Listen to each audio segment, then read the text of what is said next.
بمجمرتا نزنا لهم معلتي زته وكأكفوت زته خنقبر أبحث إرجيزي كيد على خا فقدنيا خوين كاس لزقربك بسم كلهم سمعتي مسكنك كوم دما إذا كنازي كنيات لدت ناي فرنجي دحرون كسعبني عدنا كله كنيات بحنساب سلزو خنا دما نعغان نملأت بيت السبكان روحس بعل لدت كبلكم دسيبلني أسعبة بزوح كزي نتصحفاتك ويتجبروا من قصص أب دحرجت ناي فيسبوك كتعتله كمونة عمر باب حبريتا سنيستنات بالدلاون اندأتهون إيريت قوم أبتع عمد شيء زبلاني نزن ودزن كله أجنازي بقى لو معلتي نزي كفوت ذات عدي مكا عد ما تقبل كاس لازم تأخا بسم كلهم سمعتي ما يمسكنك يعني لا. Thank you. أنا بتعمي زمسجن تجديسكا عبز سلاز عدم كاني كل جزء ناي ردي رنات خطاتاليه كل مدباتكا ناتكا يكون ناي بنيام ناي يوني ناي ميرون ناي كورم دافلا كنت بحفشا أب إرناز قرب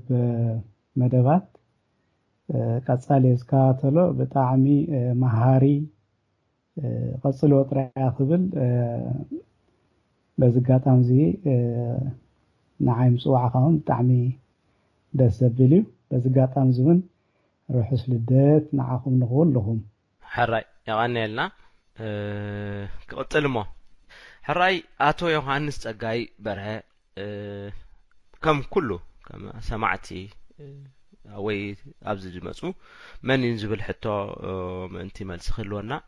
نابها كبكة تعدل. جرم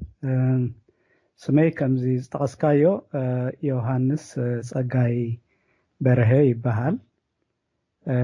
أبز ساعات زي مقاماتي أب لندن عباي بريطانيا كنت أقدم كاز استقسكايو مسراتن أكادن ناي مربع حابريتا سنتنا.com أبتخالق دحروايتا انتد أخوينو أنا أب عدهي أب وطوح بتناي قدم أو رجاء أكل بزاي وردا روبرا أبشان جعتميتن حمسان شومنتن توليده كابو ود 16 عامتن فرقان خجبر أب ورح 11 75 كا ناب هزوا جنبارك قادل وسيه دحر 16 عامت أميدا دما أب 91 ناب عداتنا بدحريو دحري شومنته 9 عامت كأن دغنا ناب سدت أمريحي كان ناب سدت ممريحي بناي أدمى ناي يونيفرسيتن كوم دما ناي حكمنا ناي تعنا كنتات قبرني نيرو سلازي كاب كلتي شيح عامة مهرت ورح 4 كساب حجة أب سدت الله مالتي نهاجري كمرز خملساي مرزكن مهنياتو اتياب زخلو الصعبة ناي هاجرنا لوتي ناي بوليتيكا خنتات سلازي دقفكو أبزل له عد اختر مريسة مالتي وحصيرو نزي يمثل أبتخال زرزرات كاني نالبات حتى تقريب كايو بزرزر كتقصيق إليه مالتي حراي دقيموني أني اللي كبلك كادسي ولاني تسلف كالو عام ثمرت شعين شعتم سواء حموشان مودعتها مسمو خانو تي قدمي إذن برا اوان مالا سورة ارتراب علو تاريخهم زي مسكرو تبوق جزي اي نبران ولا فتحات ناي مجمرتا اوانات ناي سبعتات جميرو متفنانات اب مونغو كلتا ودبات زنبرلو جزي نيرو كومنا بلون قتيل اندحريتمو اسكي سورة ارترا ابتو وانتي ويكا قال لي ارترا كمي تقبلوكا كم زرداني تقال هزباو جنباري خانيركا سلازي أفتو أنت خمي تقبلوكا كمي كيدكا قرب سكت ناي ميدا هيوتكا علنا هاراي جرم مجمريا أتي ناتي أتعبابيا أب قطرن أب كتمان درجة أب كلتيو بمعرة ناي كلتيو صبو زخانة تمكرو لني في اللعبتي ناي قطر أب كتما خا كامتي ودي شوق زبهالاي كونكون جن سدرابيتي أو اسمراس لزنورو أب أون كا حمشاك ساب تاشعي كفلي أفريقي أقاريس نميدا السلف أب اسمراز أمت نيره كلمة جن أب قطرن أسمران داولكو أب كلتيو يزخيت نيره مالتيو سلازي إتي صلواناي قدلي نيرو فلاي زي ناي 74 زنبر خونتات ناي كبابي ناي زوج حد زنبره إتي ورا يكون ولا تدمسي سقاو أسمرا يمتص لزنبره بزع ناي صوران مفلات بوزحي نيرو مالتيو جن أنا المجمرة جزء بزعبا ناي قدلي سمعت كحضرن زجمره جنا بنيشتي كله ودي شوعات شمت عمت كله زبل امنتي زلني سلامتاين تلكاني أبعدي ندا حاوبي كأمت كله سيد حاوبي كبرتي وزارو نجست سيوم والدجاس سيوم كورباريا بطعمي بسلتي ناي بوليتيكا فلطو زنبرا كله زعبا تاريخ ناي إيرترا حاول ناسحنا أمجاريا تعلنا نيرا بانديراناتنا خم زنبرتنا قدم بتجرينيان مهار كم زنبرنا وقانقانا كم زيلنا ندرف نيرنا دحار بانديرانا خم يجيرم إثيوبيا خم زوردوا نبعل تلا عقبيت كم يجيرم كم زقتلوهم بعلو ميتي لهم شقوطات حيزهم كم أبيدو خم زقدفوه وزت خطا اتي ناي مجزاتي اب هاجرنا مهلاو كابنا اشتنا اتي سمعت كحضرنا جميرو مالتيو مس كبور باقا سو حوي ود حاوبوي مالتيو تخسته زاغرا اب 96 زنبره نخلتينا بخمزي ناقص يعبياتنا مالتيو أبتقطر زنورنا له. بس كأوروب نالباش تقصت زاغرا أب 96 زنبره الكاي تردأتن انتاي ينيرو. أب برجيت 96 كله تسوي ود حاوي مالتي نعي. التعابيتي من عسي جن بزاغرا سلزفلت تقصت تغلى هيمانتي جن بزاغرا يزفلت نخلتينا بخمزي كوسكيسا عبياتنا تي شعو زعللتنا بدحري خمز بلكا اسمراخ امت كله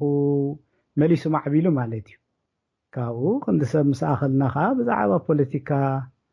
اصبيانا نفلط كيلنا خاو تناي قدل سمعيتات مسيو انا كابسمرات تقليل زوصا كله تي ناي 74 ديو مجمرا 75 تي درجي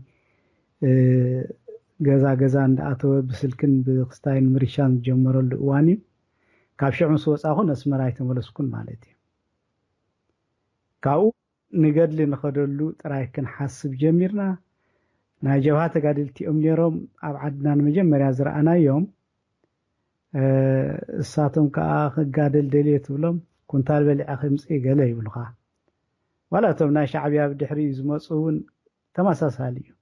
دحرجن كافتو ممهرتي زنبورو تغادلاي نا شعبيا خوينو يرخبومو دحر لنكينه كتابه الله يبلن مايتي كتابه الله حتتم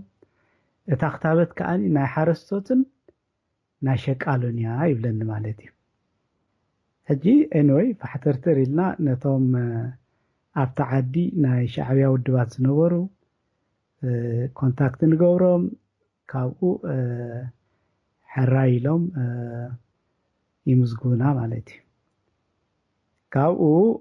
ጉዕዞ ንሜዳ ኮይኑ ብዓላ ጭወት ዝተባሃለ ቦታ ናብ ህዝባዊ ግንባር ናብ ህዝባዊ ሓይልታት ማለት እዩ ትዋንቲ ንራኸብ ኣብዚ እቲ ህዝቢ እውን ክፈልጦ ዝግባእ ፍላይ ዝመንእሰይ ወለዶ ሽዑ ከመገባብታዩ ይሓቱኻ እንታይ ትገብር ነርካ ሽዑ ኩላህና ተማሃራይ ዝነበረት ሓረስታይ ነይራ እያ ትብል ዕድሜ ኩሉ ግዜ 1 ዓመት 2 ዓመት ወሲኽካ ተመዝግብ ማለት እዩ ምንቲ ንእሽቶ ኢኻ ተባሂልካ ከይትምለስ ሕጂ ከምኡ ጌርና ተመዝጊብና ካብኡ ምህጋር ተጀሚሩ እቲ ምህጋር ሕጂ ኣነ መጀመርያ ኣብ ክሳደይ ዝነበረት ማዕተብ ኣውፂኦም ወሲዶማ ማዕተብ ምኽንብል ከና በቤተ ክርስቲያን ዝእሰረልካ ዲ ወላ ናይ ስድራኻ ዳሃቡኻ ወርቂ ኩልና ክርስቲያን ትኾንካስ ማዕተብ ኣለካ እንድዩ እታ ማዕተበይ ወሲዶማ ማለት ኣይፅበየን ኢኻ ሕጂ ኣብኡ ከምኡ ከጋጥመካ ከሎ ካልእ ድማ ኣነ ኩሉ ግዜ ካብ ገዛይ ንቤት ትምህርተይ ከምኡ ድማ እዚ ናይ መንእስያት ቸርች እውን ኩሉ ግዜ ከይሰ ዝነበርኩ ናይ ጸሎት ንእሽቶ መፅሓፍካ ኣብ ጅባይ ነይራትኒ ማለት እዩ ኣገዳሲት ንብረት ያይለ ሕዝያ ከይደ ሽዑ ኣብ መንጎ እናተዋግእኻ ጸሎት ወላ ተገበርካ ኢልካ ኢኻ እዋ ማለት ካብ ኩሉ ትከላኸለልካ ባይዘወይ ኣብ መንጎ ክነሳዕቆም እስከ ቀደም ተጋደልትሲ ኣብ ቦኖም እንዳኣስርዎ ገለ ነይሮም ከምዚ ማዕተብ ክታብ ገለ ነይሮም ጥይት ደስሕት ገለ በሃል ነይሩ እሞ እዚኣ ምስ ከምኡ ተሓሲባ ዶ ትኸውን ወላ እንታይ ከምኡ ንሰምዕ ነርና ቀደም ግን ኣነ ጥራይታ ካብ ጅባይሲ ዝወስደለ የለም ኩሉ ግዜ ምሳይ ክትልያ ዝብል እምነት ነይርኒ ንእሽተያ ከምዛ ናይ ቀደም ኣቡ ጊዳ ንመሃረልን ዝነበርና ናእሽቱ ከምዘን ሓጎስ ማለት እዩ ከመን ልከ ሕጂ ንዓ እውን ይህግርዋ ይወስድዋ ኩሉ ኾታ ዝነበረና ትርፊ ክዳውንቲ ይኹን ካልእ ይኹን ዋላ እቲ ስንቅና ናይ 4 መዓልትን ለይትን እዩ ንሳሕል ጉዕዞ ተባሂሉ ስንቂ ሒዝና ኢና ከይድና ነርና ኩሉ ንስኻ ይህግርዎ ብድሕሪኡ ተበገስ ኮይኑ ናቶም ኩርኩሮ ዝተጣሕነ ዕፉን ኣብ ከባቢ ዓድረሶ ካብኡ ተሰኪምና ጉዕዞ ንሳሕል ይኸውን ኤንወይ ናይቲ ጉዕዞ ታሪክ ግዜ ክወስደልና እዩ ማለት እዩ እወ ትክክል ሕጂ ምናልባሽ ኣዝልል ከብለካ ኣብኣ ከለኹ ሓንሳብ እሞ ድበዝሐ እዋን ኣብቲ ብሓፂር ማለት ሕፅር ኣቢልካ ትምልሰለይ ምንትን ድበዝሐ እዋን ኣብቲ ገልዝ ዝነበርካሉ እዋን ዘገልገልካሉ ክፍሊ እንታይ ነይሩ ስለምንታይ እወ መጀመርያ ኣነ ሕጂ ካብ ታዕሊም ኣብ ማሂመት ተዓሊመ ካብኡ ዳርጋ ደርብናር ምስ ገበርና ኣጋር ሓኪም እየ ተማሂረ ማለት እዩ ሓደ 30 ንኸውን ትቁፅሪ ኣብ ሰበርቀጠን ኣብ ደብዓትን ናይ 2-3 ወርሒ ናይ ኣጋር ሕክምና ትምህርቲ ስልጠና ወሲድና ብግብርም ተመክሮን እውን ተመክሮ ወሲድና ካብኡ ኣነ ኣብ መደበር ታዕሊም ፊታውራሪ ኣብ ፋሕ ከም ሓኪም ኮይኑ ተመዲበ ማለት እዩ መደበር ታዕሊም ፊታውራሪ ዋላኹም ይበሃል እምበር ደቂ ኣንስትዮን ትሕቲ ዕድመ ዝኾኑ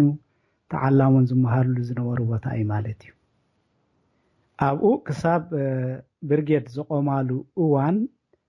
1977 ኣብኡ ፀኒሐ ካብኡ ናብ ብርጌድ 23 ከም ሓኪም ናይ ጋንታ ኮይኑ ተመዲበ ካብኡ ኣብ ዝተፈላለዩ ውግኣት ኣብ ምሕራር ከረን ከምኡ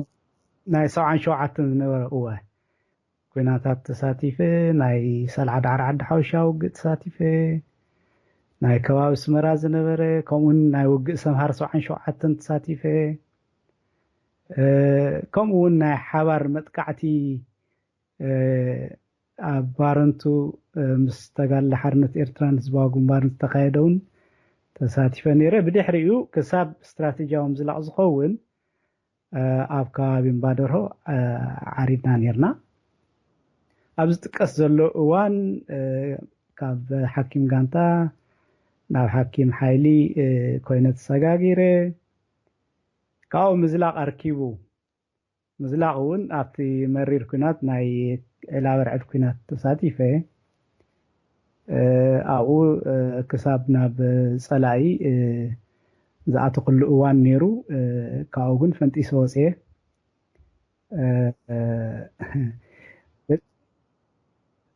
ፅንዕ ፀላኢ ኣብ እንዳዝለቕና ከሉና ዝገርመካ ኣብ ዕላበርዕድ ንፀላኢ ከርዲና ኢና ነርና እቲ ብኸረን ወገን ዝነበረ ሓይልታት ናህና ብኡ ዓፂዎ እቲ ፀላኢ ናብ ውሽጢ ዕላበርዕድ ምስ ኣተወ ከዓኒ እንደገና ብሸነኽ ኣስመራ ከዓኒ ዓፂናያ ነርና ማለት እዩ ኣነ ሽዑ ሓኪም ስለ ዝነበርኩ ነቶም ዘስተወጉ እንዳሓከምኩ ይኣቱ ስለ ዝነበርኩ እጂ ብፆትና ብፀጋም ወገን ብሸነኽ ኣስመራ ኣሎ ዝብል እምነት ስለ ዝነበረኒ ዓይንኻ ዳርጋ ናብ መሓዝ ገፁ ተቃሪቡ ስለ ዝነበረ ሽዑ ናብቲ ፅርግያ ይወፅእ ማለት እዩ ሕጂ ይሪኦም ኣለኹ ብኒኦ መፁ ወታደራት ናይ ኢትዮጵያ ኣነ ግን ብፆትና እዩ ዝመስለኒ ዘሎ ማለት እዩ ሕጂ ማንህ ገለ ይብሉ ዋ ሕጂ እንታይ ተረኽበ ኣነ እታ ገለ ይብሎም ምክንያቱ ንሕና ከዓ ከምኡ ንብልና ኣምሓራ ካይኮኑ ገለ ኣነ እታ ገለ ብሎም ድሓር ቅርብ ብስበሉ ዋ እዚአን ኣምሓራ እንደን ገለ ኢለ እኔ ነኝ ይብለ ከየትኛው ክፍል ነህ ከየትኛው ሰራዊት ነኝ ሕጂ ተዳናጊሮም ምክንያት ጃኬት ነይርኒ ተሓንቲ ጥራይ ካብኣቶም ዝፍለየላ ዝነበርኩ ኮንጎ እያ ሳንጣ ከዓ ነይርኒ ልክ ዓምትናቶም ማለት እዩ ምክንያት ናይ ሓኪም ስለ ዝኾንኩ ሽዑ ከም ቅፅበት በቃ ነፊረ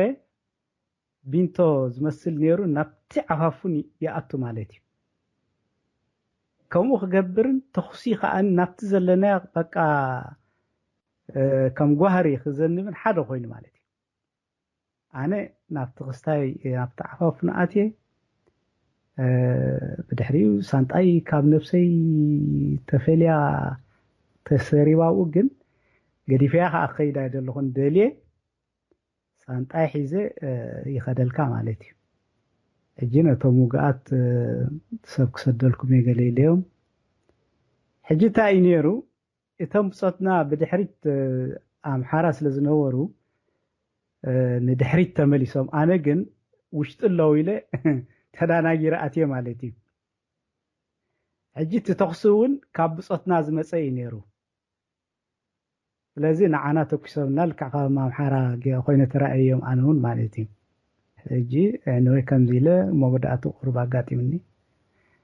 እፅየ ብከምዚ ንሰግር ምዝላቕ ኮይኑ ውግእ ናይ በዓል ማዕሚዶ ከምኡ ድማ ፀላኢ ብሰሜናዊ ራቕ ሳሕል ኣቢሉ ንደጀን ናይ ህዝባዊ ግንባር ከኣትዎ ይሻባሸብ ስለ ዝነበረ ያላ ብህፁፅ ናብ ሰሜናዊ ራቕ ሳሕል ዘብዘብ ኮይኑ ማለት እዩ ኣብኡ እዚ ሰፊሕ መጀመርያ ዓጊትናዮ ንፀላኢ ከይኣቱ ኣብ ጉረይቶ ዓጊትናዮ ማለት እዩ ጉረይቶ ማለት ፀባብ መእተዊ ናብቲ ደጀና ዝነበረ ሽዑ ማለት እዩ እንድሕር በኣ ኣትዩስ ንብሙሉእ እቲ ማእከላይ እዚ ናይ ህዝባዊ ግንባር ዝነበረ ይኹን ሕክምናታትና ይኹን ዋላ ዕቁባትና ዝነበርዎ ቤት ትምህርቲ ሰውራ ኩሉ ኮታቲ ደጀን ኢደ ስራሓት ዝነበረስ ክቋፃፀሮ እዩ ማለት እዩ ሕጂ ኣብኡ መሪር ዝኾነ ኩናት ተኻይዱ ዳርጋ ክሳብ 7 ግዜ ለይቲ ፀላኢ ሃጅመና ውግሕ ምስ በለ ከዓኒ ነርሕቆ ንዓና ዝቕይረና ይነበረን እሱ ግን ማዕበላዊ ሓይሊ ቀፃሊ እዩ ዘምፅእ ነይሩ ኤንወይ ኣብኡ ምርብራብ ነዊሕ ተኻይዱ ካብኡ ካልኦት ሓይልታት ተፀንቢረናና ብየማን ፀጋም ኣብኡ ዝኩሉ ወራራት ሓሊፉ ማለት እዩ ኣብ 79 ኣነ ሓኪም ካብ ምዃን ገዲፈ ኮሚሽነር ጋንታ ይምደብ ኮሚሽነር ጋንታ ኮይነ ኣብታ ዓመቲ ይመስለኒ 11 ዙርያ ካድር እውን ይመሃር ካብኡ ካብ ብርጌድ 23 ኣብ 1980 ናብ ካልእ ኣሃዱ ይቕየር ማለት እዩ ካብ 23 ወፂኻ ማለት እዩ እወ ገታ ሒዝያ ነበርኩታ ጋንታ ኣነ ዝነበርኳ ሒዘ ናብ ቦጠለን 75 ይኸይድ ቦጠለን 75 ካብ ኩለን ዝተፈላለዩ ብርጌዳት ጋንታ ተዋፅያ ምስታ ቅድሚኣ ዝነበረት ቦጠለን 74 ተሓዋዊሳ ክልተ ቦጠለን ወፂና ነርና ሽዑ ማለት እዩ ኣነ ሽዑ ከም ኮሚሽነር ሓይሊ ኮይነ ኣብ ቦጠለኒ 75 ብፃይ በገ ዝመርሓ ማለት እዩ ተመዲበ ታሓር ኣብኡ ነዊሕ ካይፀናሕና እቲ ሻድሻይ ወራር ኣርኪቡ ኣብ ሻድሻይ ወራር ከዓ እቲ ዝኸበደ መወጋእቲ ኣጋጢምኒ ማለት እዩ ብድሕሪኡ 2 ዓመት ኣብ ሕክምና ኦሮታ ፀኒሐ ማለት እዩ ኦሮታ ዝናይሎም ሞ ይመስሎም ኣብቲ እዋን ከመይ ነይሩ ኦሮታ ብመን ምራሕ ነይሩ ቁርብ ዝክሮ ዶ ሆስፒታል ኦሮታ ብጣዕሚ እቲ ዝነውሐ ሆስፒታል ዝኾነ ወፃእተኛ መፂውን ዝድነቐሉ ሆስፒታል ናይ ደጀን ህዝባዊ ግንባር እዩ ነይሩ ማለት እዩ ኦሮታ ማለት ኣብ ሰናጭሮን ሩባሩባን ዝተደኮነ ዝተፈላለያ ናይ ሕክምና ዋርድስ ዝነበረኦ ማለት ናይ ውሽጣዊ ሕማማት ናይ ውጌሳ ናይ ኣዕፅምቲ ማለት እዩ ኮታ ናይ ዝተፈላለየ ዲፓርትመንት ዝነበሮ ኢንክሉዲንግ ፋርማሲ ካይተረፈ ዝነበሮ ቦታ እዩ ናይ ፋርማሲ ፕሮዳክሽን ማለት እዩ ናይ መጥባሕቲ ሃብታት ዝነበሮ ሰፊሕ ሕክምና ማለት እዩ እቶም ኣብ ቁርብ ፅግን ዘበልካ ከዓኒ እንዳፍራስ ዝበሃል ቦታ ነይሩ እቶም ብምርኩስ ክትከይድ ትኽእል ሰባት ማለት እዩ ሕጂ ኣብኡ ናይ ብሓቂ እቲ ውጉእ እንተደኣ 6 ወርሒ ወይ ዓመት ወይ ገለ ገይሩ ካብ 0 ክሳብ 3ይ 4ይ ክፍሊ በፂሑ ናብ ኣሃዱ ይምለስ ነይሩ ብሓቂ ሰፊሕ ዝኾነ ኢንተንሲቭ ዝኾነ ንጥፈታት እዩ ዝካየድ ማለት እዩ ናይ ምንቕቃሕን ማሃይምነት ናይ ምጥፋእ ዘመተን ማለት እዩ ስለዚ ኣብ ከምዚ ንጥፈታት በብዓቕምና ምስቶም ዝነበሩ ሓካይም እንዳተዋሳእና ነቶም ዝተሓተ ደረጃ ኣካዳሚ ዝነበሮም ከም መምሃራን ኮይንና ነገልግል ንሕና ንባዕልና ከዓኒ በቶም ካባና ዝለዓለ ትምህርቲ ዝነበሮም ንምህር ንመሃር ማለት እዩ እቶም ሓካይም ምእንቲ ኣብቲ ንሕና ነዳልዎ መደባት ክሳተፉ ኣብቲ ናቶም ስራሓት ናይ ምግብና ይኹን ናይ ሕክምና እውን ንተሓጋገዞም ማለት እዩ እቲ ድሬሲንግ ከምዚ ኮይኑ 2 ዓመት ገይረ ከም ዝበልኩኻ ካብኡ ናብ ማሕበር ረድኤት ኤርትራ ይምደብ ማሃረምቲ ኸበይ ነይሩ ቅድሚ ናብኣ ምኻድና ትድሓርዋይ ድኸበደ ማሃረምቲ ከምታይ ነይሩ هو ማሃረምተይ ዳርጋ ካብ ማዓንጣይን ታሕቲ ብፍላይቲ ፀጋማይ እግረይ ብምሉኡ ከቢድ ተሃሪሙ እዋ ናይ ፈንጂ ድዩ ወላ ናይ ምንታይ አርቢጂ እሞ እንታይ ከዓተካ ደሊኻ ኣብኡ ከይወፃና ከለና ካብቲ ሕክምና ከይዘለልኳሲ ብዙሕ ግዜ ሕክምና ህዝባዊ ግንባር ፅቡቅ ምንባሩ እቶም ተጋደልቱን እምነታኡ ከም ዝነበሮም እዮም ዝንገረሎም ግን እስኪ እቶም ዝመርሕዎ ዝነበሩ ሰባት ግን ብዙሕ ግዜ ኣይለዓሉን እዮም ኣብቲ ናይ ሕክምና ሕክምና ነይሩ ይድባል በዓል መን እዮም ድመርሕዎ ነይሮም ኢለካ ነይረ ቀዲመ እሞ ንዓቕት ምልሰለይ ምስኣል ጊብካ ከዓ ኣብ ድረሲን ትሕግዞም ተነርካ ኮይንካ ምስቲ ዝነበረካ ማሃረምትሲ ወላ ተጸጊኑ ኮይኑ ክሳብ ክንደይ ክትሕግዞም ትኽእል ነርካ ከመይ ጌርካ ትሕግዞም ነርካ ማለት እዩ ጽቡቕ እቲ ሕክምና ኣብቲ ሽዑ እዋን ዝነበረ ሓለፍቲ ናይ ሕክምና ሓላፊ ብደረጃ ማእከላይ ሽማግለ ብጻይ ብርሃነ ገረዝጊሄር ሓደ ካብቶም G15 ተባሂሉ ሕጂ ኣብ ማሂር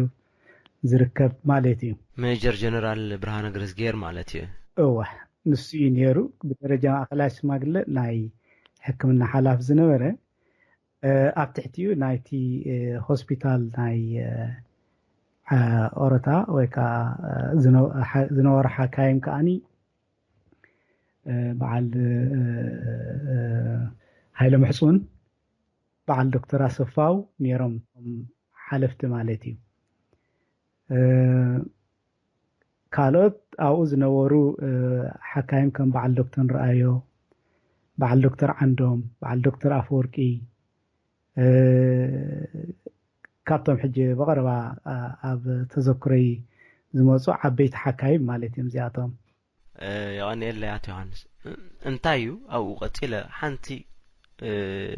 ተመለሰትኒ መበል 11 ዙር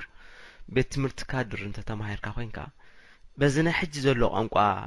ትህቢ ብዙሕ ርድኢት ሂዞ ዘሎ ቤት ትምህርቲ ካድር ተማሃረ ኣፍታ ምስጥራዊት ሰልፍ ናይ ህዝባዊ ግንባር ኣባል ኸውን ይድብል ከምኡ ድዩ ናይ ግድን ኣይኮነን ኩሉ ካድር ኣባል ናይ ሰልፍ ማለት ኣይኮነን ግን ካብኦም ገለ ውሕዳት ከዓ ኣባላት ሰልፊ ክኾኑ ይኽእሉ እዮም ገለ ኣባላት ሰልፊ ቅድሚ ካድር ምዃኑ እውን ድሮ ኣባላት ሰልፊ ዝነበሩ ክኾኑ ይኽእሉ እዮም ስለዚ ማለት ሓቂ ይኮነን እሱ ሕራይ ምናልባት ኣብ ኣኸልኻ ሰዕባ ኣቢልካ ብዛዕባ ዛ ምስጥራዊት ሰልፊ ወይ ከዓ ኣባላት ሰልፊ ትበሃል ዝነበረት ካብ መዓዝ ጀሚሩ ነይሩ ኣፍልጦኻ ኣነ እኳ እቲ ናይ ሰልፊ ኣፍልጦይ ካብ 80 ዝጅምር ማለት እዩ እቲ ካድር ዝተምሃር ኩሉ እዋን ሽዑኡ ከም ሕፁይ ነይረ ይርዳእካ ነይሩ ድዩ ወላ ከይተረዳእካ የማሓፀምኻ ንዓይ ብዙሕ ኣይርዳእንን እዩ ንዓይ ብዙሕ ኣይርዳእንን እዩ ግን ሕፁይ ከም ዝነበርኩ ድሕሪየ ዝፈልጥ ማለት እዩ ሬድዮ ኤረና ናፃ ድምፂ ኤርትራውያን እሞ ስዒብካ ናብ ማሕበር ረድኤት ኤርትራ ኣብቲ እዋን ዝተመዲብካ ከይድካ እቲ ጥሜት ከዓ ኣብቲ እዋን ኣብ ህዝቢ ብጣዕሚ በሰሪፁሉ ዝነበረ ግዜ እዩ ነይሩ ካብ 78 ጀምሪ ግና 80ታት ቃልዕ ድወፀሉ ግዜ እዩ ነይሩ ማሕበር ረድኤት ኤርትራ ኣብቲ እዋን ብዙሕ ከም ዝሰርሐ እዩ ዝንገረሉ እስኪ ተዘክሮኻ የሕፅር ኣቢልካ ብዛዕባ ማሕበር ረድኤት ኤርትራ ንገረና እሞ ድሓር ከዓ ክትወፅእ ከለኻ ሲ ንስኻ ንሜዳ ታሻዓይ ክፍሊ ቢልካ ኢኻ ነርካ ፍርቂ ቋሪፀዮ ወፅየ ከምኡ ኢልካ ከለኻ ድሓራይ ግን ኣስዕብ ኣቢልካስ ኣብቲ ዳሕራይ እዋንካ ግን ተምሃራይ ኮንካ ከይድካ ነርካ እሞ እንታይ ማለተይ ቀፂልካ ዲኻ ነቲ ትምህርትኻ ሜዳ እውን ወላ ከመይ ማለተይ ክብለካ ኢለ ሓሲበ ስንክልናን ትምህርትን ስለ ድተሓሓስ ብዙሕ እዋን ኣብ ሜዳ ከም ኢለ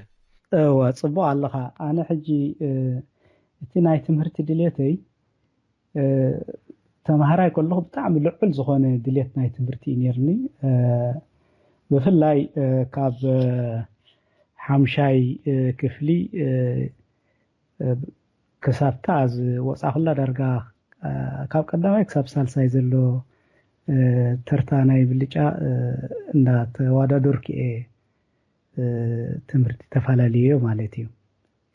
ስለዚ ብጣዕሚ ድሌት ናይ ትምህርቲ ነርኒ ኣብ ሜዳ እውን ብዚ ኩሉ ኩነታት ብፍላይ ኣብቲ ሓውሲ ቀዋሚ ዝኾነ ኩነታት ክንህሉ ከለና ዳርጋ ካብቶም ካባይ ዝለዓለ ፍልጠት ዝነበሮም ተጋደልቲ ብፆትና ካብኣቶም ክመሃር ብዙሕ ዝፅዕር ነይረ ማለት እዩ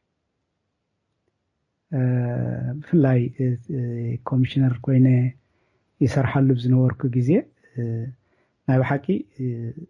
ውልቃው ዝኾነ ፃዕሪ ይገብር ነይረ ምስኣቶም ኮይነ ካልእ እቲ ሓኪም ኮንካ ምስራሕ እውን ንባዕሉ ዝፈጥሮ ኣወንታዊ ተራ ኣሎ ምክንያቱ ኩሉ ግዜ እቲ ሕክምና ምስ ፍልጠትካ ቀጻሊ ምዕባል ዝተኣሳሰረ ስራሕ ስለዝኾነ ብዝያዳ ግን ተወጊኤ ሕክምና ምስኣተኹ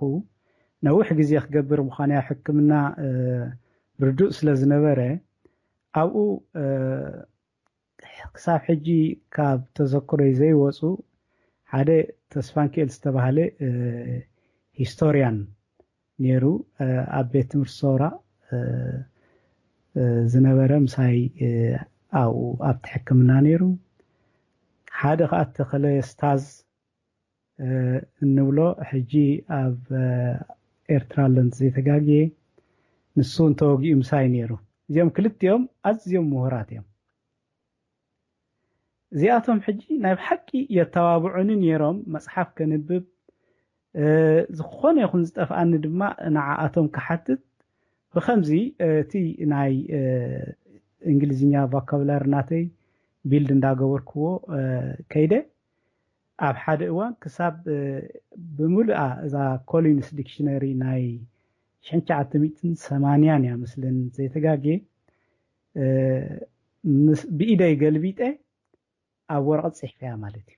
ክንደይ ገጽ ነይርዋ ብምልእታ ኮሊንስ ዲክሽነሪ ዓብ ኸውን እዩ ታ ፖኬት ዲክሽነሪ ንዓኣ ኣብኡ ሓደ ሓድሽ ሽሙ ብጻይና ሕጂ ኣብ ኣስመራ ኣሎ ሓደ ከዓ ብርሃነ ሽሙ እሳተ እውን ይሕግዙን ነይሮም ንኽውዳኣ ምክንያቱ እቲ ናተይ ተበግሶ ገለ ሪኦም በቃ ንዓኣ ምስ ወነንኩ ካብኡ እንዳሓር መጽሓፍቲ ከንብብ ኣለቃሓ ኸማን ኮይነ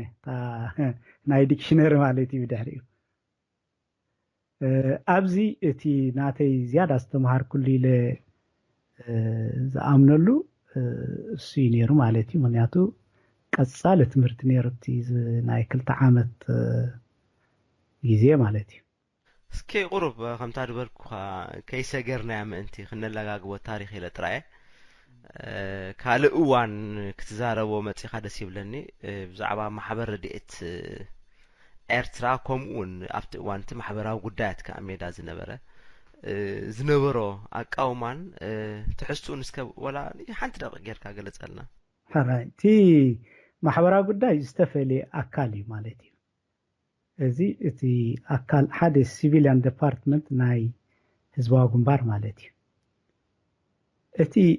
ኤራ ዝበሃል ግን ሓደ ነፃ ዝኾነ ናይ ረድኤት ኣካል እዩ ማለት እዩ ኣብ ስደት ደቆመ እዩ ድበዝሐ ኤራ ማለት ኤርትራን ሪሊፍ ኣሶሲዬሽን እንብል ኣለና እወ ኤራ ከመቃወሙ ኣብ 1975 76 እዩ ዝቆውም ብበዓል ዶክተር ራእዮ ብዛዕባ ከምኡ ድማ ብበዓል ረዳ ኣዝጊ እቲ ስማቶም ሕጂ ቁርብ ይርስዑ ኣለኹ ናይ ገሊኦም ሽዑ እዩ ጀሚሩ ረዳ ኣዝገብረ መድህን ማለት ኢና ንዛረብ ዘለና እታ ስም ረዳ ኣዝጊ ትብል ይዝክር ኣለኹ እቲ ሽማቦ ይዘከርክዎን ካብ ሽዑ ጀሚሩ እቲ ቀንዲ ኣብ ውሽጢ ሜዳ ቤት ጽሕፈት ከፊቱ ክነጥፈሉ ዝጀመረ ግን ዳርጋ ካብ 83 ገለ ኣቢሉ እዩ ማለት እዩ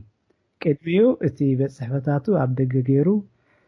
ሓገዝ ነቶም ኣብ ውሽጢ ሓገዝ ዝግብኦም ኣብ ምስላት ተወሰነ ጥራይ ነይሩ ማለት እዩ ኣብቲ ኣነ ናብ ኤራ ዝተመደብ ኩሉ እዋን ኣዝና ውሕዳት ሰባት ኢና ነርና ብሪሶርስስ እንተመፀውን ኤራ ኣዝዩ ድርት ዝኾነ ትሕዝቶ እዩ ነይርዎ ማለት እዩ ስለዚ ሽዑኡ ናይ ድርቂ እዋን ነይሩ ኣብ ኢትዮጵያ ብድርቂ መዓሰብ ዝረግፈሉ ዝነበረ እዋን ይሽዑ ሕጂ ኣብዚ ህዝባዊ ግንባር ክምስገን ዝግብኦ እንታይ እዩ ካብ መሳርፍ ካብ ስንቂ ናይ ተጋደልቲ እንዳ ጎደለ ንህዝቢ ረድኤት ንኽዕደል ንኤራ ከም ዝወሃብ ይግበር ነይሩ ማለት እዩ ስለዚ መጀመርያ ንጥቀመሉ ዝነበርና ስንቂ ካብ መሳርፍ ተጋደልቲ ዝተነከየ ማለት እዩ ክሳዕ ክንዶ ዓቕም ነይሩኩም ዲ ማለት እይሲ ንነብስኩም በሊዕኩም ፀጊብኩም ሲ ንህዝቡ ትዕድሉ ትኽእል ነርኩም ዲኹም ካበይ ድመፀ እዩ እሱ ህዝባዊ ግንባር ናቱ ምንጭታት ነይርዎ እዚ ክበሃል ከሎ እቲ ተጋዳላይ ንባዕሉ ኣብ ሕማቅ ኩነታት እዩ ነይሩ ማለት እዩ ግን ህዝብካ እንዳሞተ ካስ ኢልካ ስለ ዘይትሪኦ ነቲ ኣብ ሕማቅ ኩነታት ወዲቑ ዝነበረ ብፍላይ እቲ ኣብቲ ደጀን ዝርከብ ዝነበረ ህዝቢ ሰንሒት ይኹን ሳሕል ከምኡውን ገለ ቦታታት ናይ ባርካ ንዕኡ ብውሕድ መጠን ረድኤት ከነከፋፍል ጀሚርና ማለት እዩ ካብኡ ንወፃኢ ንለገስቲ ማሕበራት ረድኤት ክንሓትት ጀሚርና ብድሕሪኡ እቲ ረድኤት ክውሕዝ ጀሚሩ ነቲ ህዝቢ ድማ ካብቲ ዝኸፍአ ናይ ሞት ይኹን ናይ ካልእ ሳዕቤናት ከም ዝድሕን ኮይኑ ማለት እዩ እስኪ እሞ ኣብኡ ከለኹ ሓደ ኣርእስቲ ኣዝለል ከብለካ ምእንቲ ክንቅልጥፍ ኢለ ነቲ ዘለና ግዜ ክንጥቀመሉ 1991 ጉንበት 24 ናጽነት ኤርትራ ወይ ከዓ ኩሉ ኤርትራ ምስተሓረረት ኣስመራ እቲኻ ኣብ ስራሕካ ዚኻ ቀጽልካ ይመስለኒ ሕጂ ስንኩል ኢኻ ነርካ እሞ ካብ ድበዝሑ ስንኩላን ኣብቲ ድሕሪት ካብ ብሰንኪ ዝነበሮም ስንክልና ካብቲ ዝነበሩ ቦታታት ማለት ፖሊስ ይኹን ላዕለዋይ ቤት ፍርዲ ይኹን ካልእ ክፍልታት ሚኒስትሪ ትምህርቲ ይኹን ካብ ኩሉ ተሳሒቦም ናብቲ ማሕበር ስንኩላን ኩናት ተጋደልቲ ኤርትራ ዝበሃል ዝነበረ ተጠርኒፎም ከም ድእለዩ ወይ ከዓ ናሃቶም ውልቃዊ ህይወት ከም ዘካይዱ ተገይሩ ቁርብ እዚ ነገር ከሓስቦ ከለኹ ሕጂ ስጊንጥር ኮይኑ ስማዕኒ ቅድሚ ናጽነት ኣብ ዝነበረሉ እዋን ኣብቲ ተመደብኩም ቦታ ተገልግሉ ነርኩም ድሕሪ ናጽነት ግን ተሳሒብኩም ካብቲ ኣገልግሎት ክትብሉ ትኽእሉ ዝነበርኩም ከዓ ናብ ካልእ ኸይዶ ስኻይ ተሰሓብካን ቁርብ መሰልቲ ኻውን ኣለዉ ድፈልጦም ኣይተሰሓቡን ግና እንታይ ይስማዓካ ንሓደ ስንኩል ከምኡ ክኸውን ከሎ እስኻ ስለምንታይ ተሰሓብካን እዋ ክልተ ነገር እዩ እቲ ኣብ ክፍልታት ወይ ከዓ ኣብቲ ሲቪልያን ዲፓርትመንት ሳብ ደጀን ዝሰርሕ ዝነበረ ተመዲቡ ዝሰርሕ ዝነበረ ስንኩል ተጋዳላይ ከምቲ ዝነበሮ ስርሑ ንክቅፅል ዋላ ሓንቲ ፀገም ኣይነበረን ማለት እዩ ገለ ስንኩላን ግን ኣብቲ ተዋጋኢ ሰራዊት ምስ ስንኩልኖም ይቅፅሉ ነይሮም ማለት እዩ ሕጂ እዚኣቶም ከም ስንኩላን መጠን ወይ ኣብቲ ንሳቶም ከድምዕሉ ዝኽእሉ ዓይነት ስራሓት ክምደቡ ከም ዝግብኦም ርዱእ ነገር እዩ ማለት እዩ ግን እቲ ማለት እቲ ሕማቅ ዝተገብረ እንታይ እዩ ብሓንሳእ ንኩሎም ብስም ስንኩላን ናብ ሓደ ማዓስከር ብፍላይ ከዓ ኣብ ማይ ሓባር ኣኪብካ ብዘይ ብቁዕ ምድላው መፅለሊ ይኹን ካልእ ሎጂስቲካዊ ቀረባት ኣብኡ ምድርባዮም ናይ ሓቂ ቅቡል ኩነታት ኣይነበረን ከም ሳዕቤን ድማ እቲ ናይ 94 ዝነበረ ናይ ስንኩላን ምንቅስቃስ መፅዩ እቲ ኩሉ ህዝቢ ሰምዖ ከዓ እቲ ምላሽ ናይቲ መንግስቲ ብብረት ነይሩ ማለት እዩ እዚ ብዝኾነ ይኹን ተኣምር ቅቡል ክኸውን ኣይክእልኒ ማለት ኩሉ ዝሓዝን ማለት ሕጂ ክንሰብ መይቶም ከምዚ ገይሩ መንግስቲ ክበሃል ከሎ ኣብ ውሽጢ ዓዲ ኮንካ ብዙሕ ኣይትሰምዖን ኢኻ ምክንያቱ ኩሉ እቲ መንግስቲ ሽዑ ዝገበሮ ዳርጋ ብሱትር ከም ዝተሓዚ ዝገብሮ ወይ ከዓ እቲ ሰብ ብሕሽክሽክተ ዘይኮይኑ ዓዊሉ ዝሰምዓሉ መንገዲ ኣይነበረን ማለት እዩ ሓንቲ ተሰምዐት እንታይ እያ እታ ፕሬሲደንት ኣብ ቴሌቪዥን ቀሪቡ እዚ ሕንቃቐዩ ወዘተ ዶ ዝተሰነዮ ዝሃቦ ናይ ባጫ መደረ ወይ ዘረባ እዩ ማለት እዩ ኣብቲ እዋን እቲ ንስኻ ኣብ ማሕበራዊ ጉዳያት ከም ምንባርካ መጠን ብቐጥታውንቲ ክፍሊ ስንኩላን ማሕበር ረድኤት ማሕበር ረድኤት ሶሪ بقطع مسخاتكم ركب አይነበረን ولا حنتي ምስ ማሕበራዊ ጉዳይ ዝህልወና ርክብ እንታይ እዩ ኣነ ሕጂ ኣብቲ ናይ ህሱስ ረድኤት ነረፍቲ ዲፓርትመንት ማለት እዩ እዞም ስንኩላን እዚኣቶም ካብ ሓይልታት ተኣኻኺቦም ኣብ ናይ ሓባር መስእተውዎም ዘብዘብ እንዳበለ ሕጂ ተኽላይ ወዲ ቀሺ ኣብ ወንበር ናይ ማሕበር ስንኩላን ዝነበረ ናባና ይመጽእ ማለት እዩ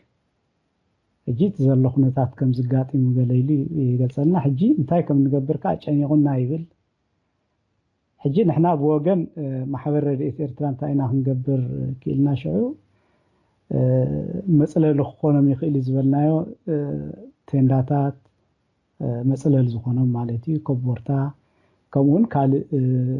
መግቢ መሳሊ ዝካልና ሓገዝ ጌርና ማለት እዩ እዚ ክብለካ ከለኹ ግን ዋላ በታ ኣነ ሽዑ ኸይደ ዝረኣኽዎ ኩነታቶም ብጣዕሚ ዘስካሕክሕ ነይሩ ብቑዕ ኣይነበረን ፈፂሙ ጥቃብቑዕ እውን ኣይኮነን ነይሩ ስለዚ እዚ እቲ ምስቶም ስንኩላን ዝነበረና ዝምድና ምስ ማሕበራዊ ጉዳይ እንተደኣ ኮይኑ እቶም ማሕበራዊ ሓገዛት ዘድልዮም ንኣብነት ደገፋት ዘድልዮም እንተደኣ ከም ፀብፃባት መፂኡ ንዓኣቶም ክንሕግዝ ሓላፍነት ስለ ዝነበረና ንዓኦም እውን ረድኤት ንህብ ነርና ኢና ልክዕ ከም ካልእ ህዝቢ ኣብ ከምኡ ዝተመርኮሰ ዝምድና እዩ ምስ ማሕበራዊ ጉዳይ ኣብ ሜዳ ይኹን ዋላ ድሕሪ ናጽነት ዝነበረ እወ እታ ርእስቲ ክትገፍሓ ማለተይ ብዙሕ እውን ክትወስደና ትኽእል እያ ምክንያቱም ኣብቲ እዋን እቲ በዚ ናይ ኖርዌጅያን ቸርች ኤድ ይበሃል ኖርዌጅያን ፒፕልስ ኤድ ይበሃል ሓደ ናይ ስልጠና ሞያዊ ማእከል እውን ድሕሪት ኣብ ማሕበር ብስም ስንኩላን ተሰሪሕ ነይሩ ቶም ስንኩላን ኣብቲ እዋን እቲ ንባዕላቶም እኹል ኣካዳሚያዊ ትምህርቲ ድነበሮም ብዙሓት ኣይነበሩን በቲ ሓደ ሸነኽ እውን ከዓ ኣብ ሜዳ እቲ ዝበዝሐ ግዜኦም ወዲኦሞ ኣብ ካልእ ናይ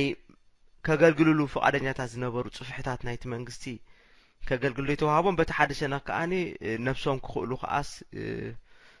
ጻዕሪ ክገብሩ ከም ዘለዎም ከዓ ይንገሮም ነይሩ ማለት እዩ ሕጂ ክልቲኡ ኩሉ ተዋቃዕ ስለ ዝነበረ ሞራሎም ጽቡቕ ኣይነበረን ክሳዕ መወዳእታ ማለት እዩ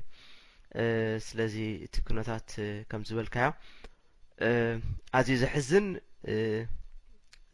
ዘይጭቡጥ መብጻዕ ዝነበሮ ብተወሳኺ እውን ካብ ብጾቶም እውን ካብቶም ሶም ተቃለሱ ዘይጽበይዎ ፍጻመ ኮይኑ ስምዓነት ኣብ ርእሶም ተወስደ ስጉምቲ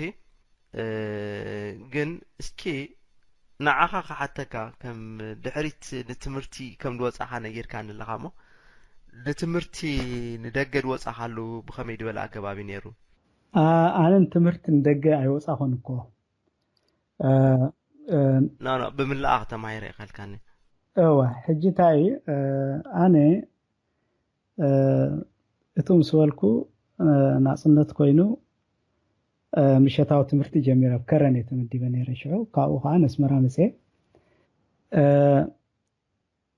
ሽዑ ማትሪክ ክትሳተፍ ትኽእል ኢኻ ዓጆኻ ገለ ኢሎም ምስተባብዑኒ ሕራ ኢለ ምድላው ገይረ ናይ ሓቂ ጽቡቕ ነጥቢ ምጽኢኻ ኢሎምኒ ከማን ሓሊፈ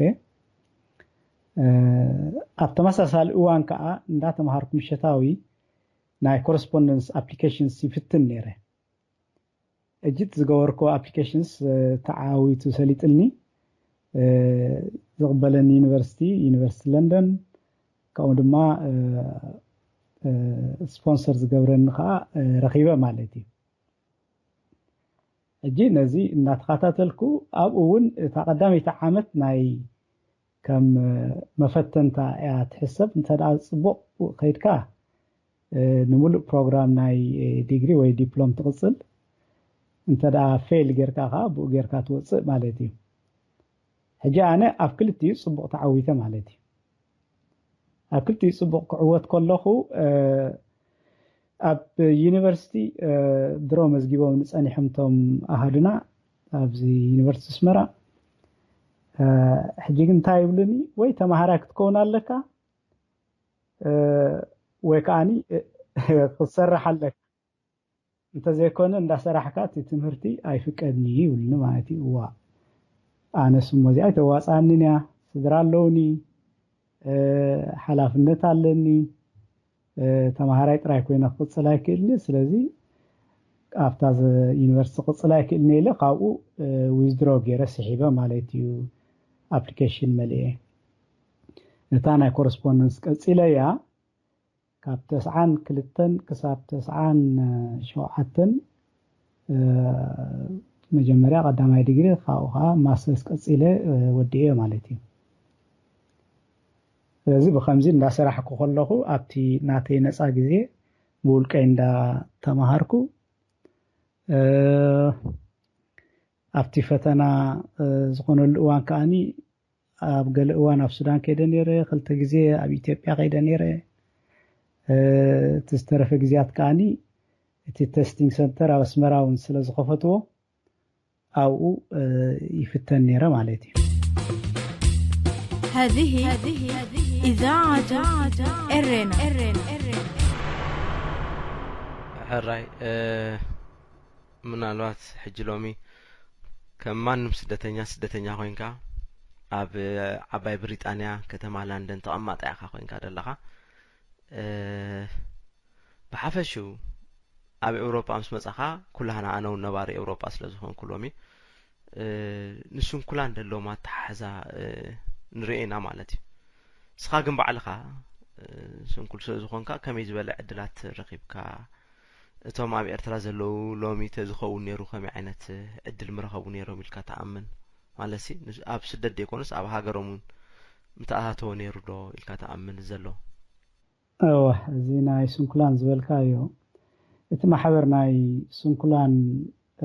ቅድሚ ምቋሙ እቲ ሓሳብ ክበጋገስ ከሎ ሓደ ካብቶም ነቲ ሓሳብ ዘበጋግሱ መንባረይ ክጠቕሰልካ ደስ ይብለኒ ሕጂ እቲ ማሕበር ክቀውም ከሎ እቲ ዕላምኡ እንታይ እዩ ነይሩ ዝሕለን ዝነበረ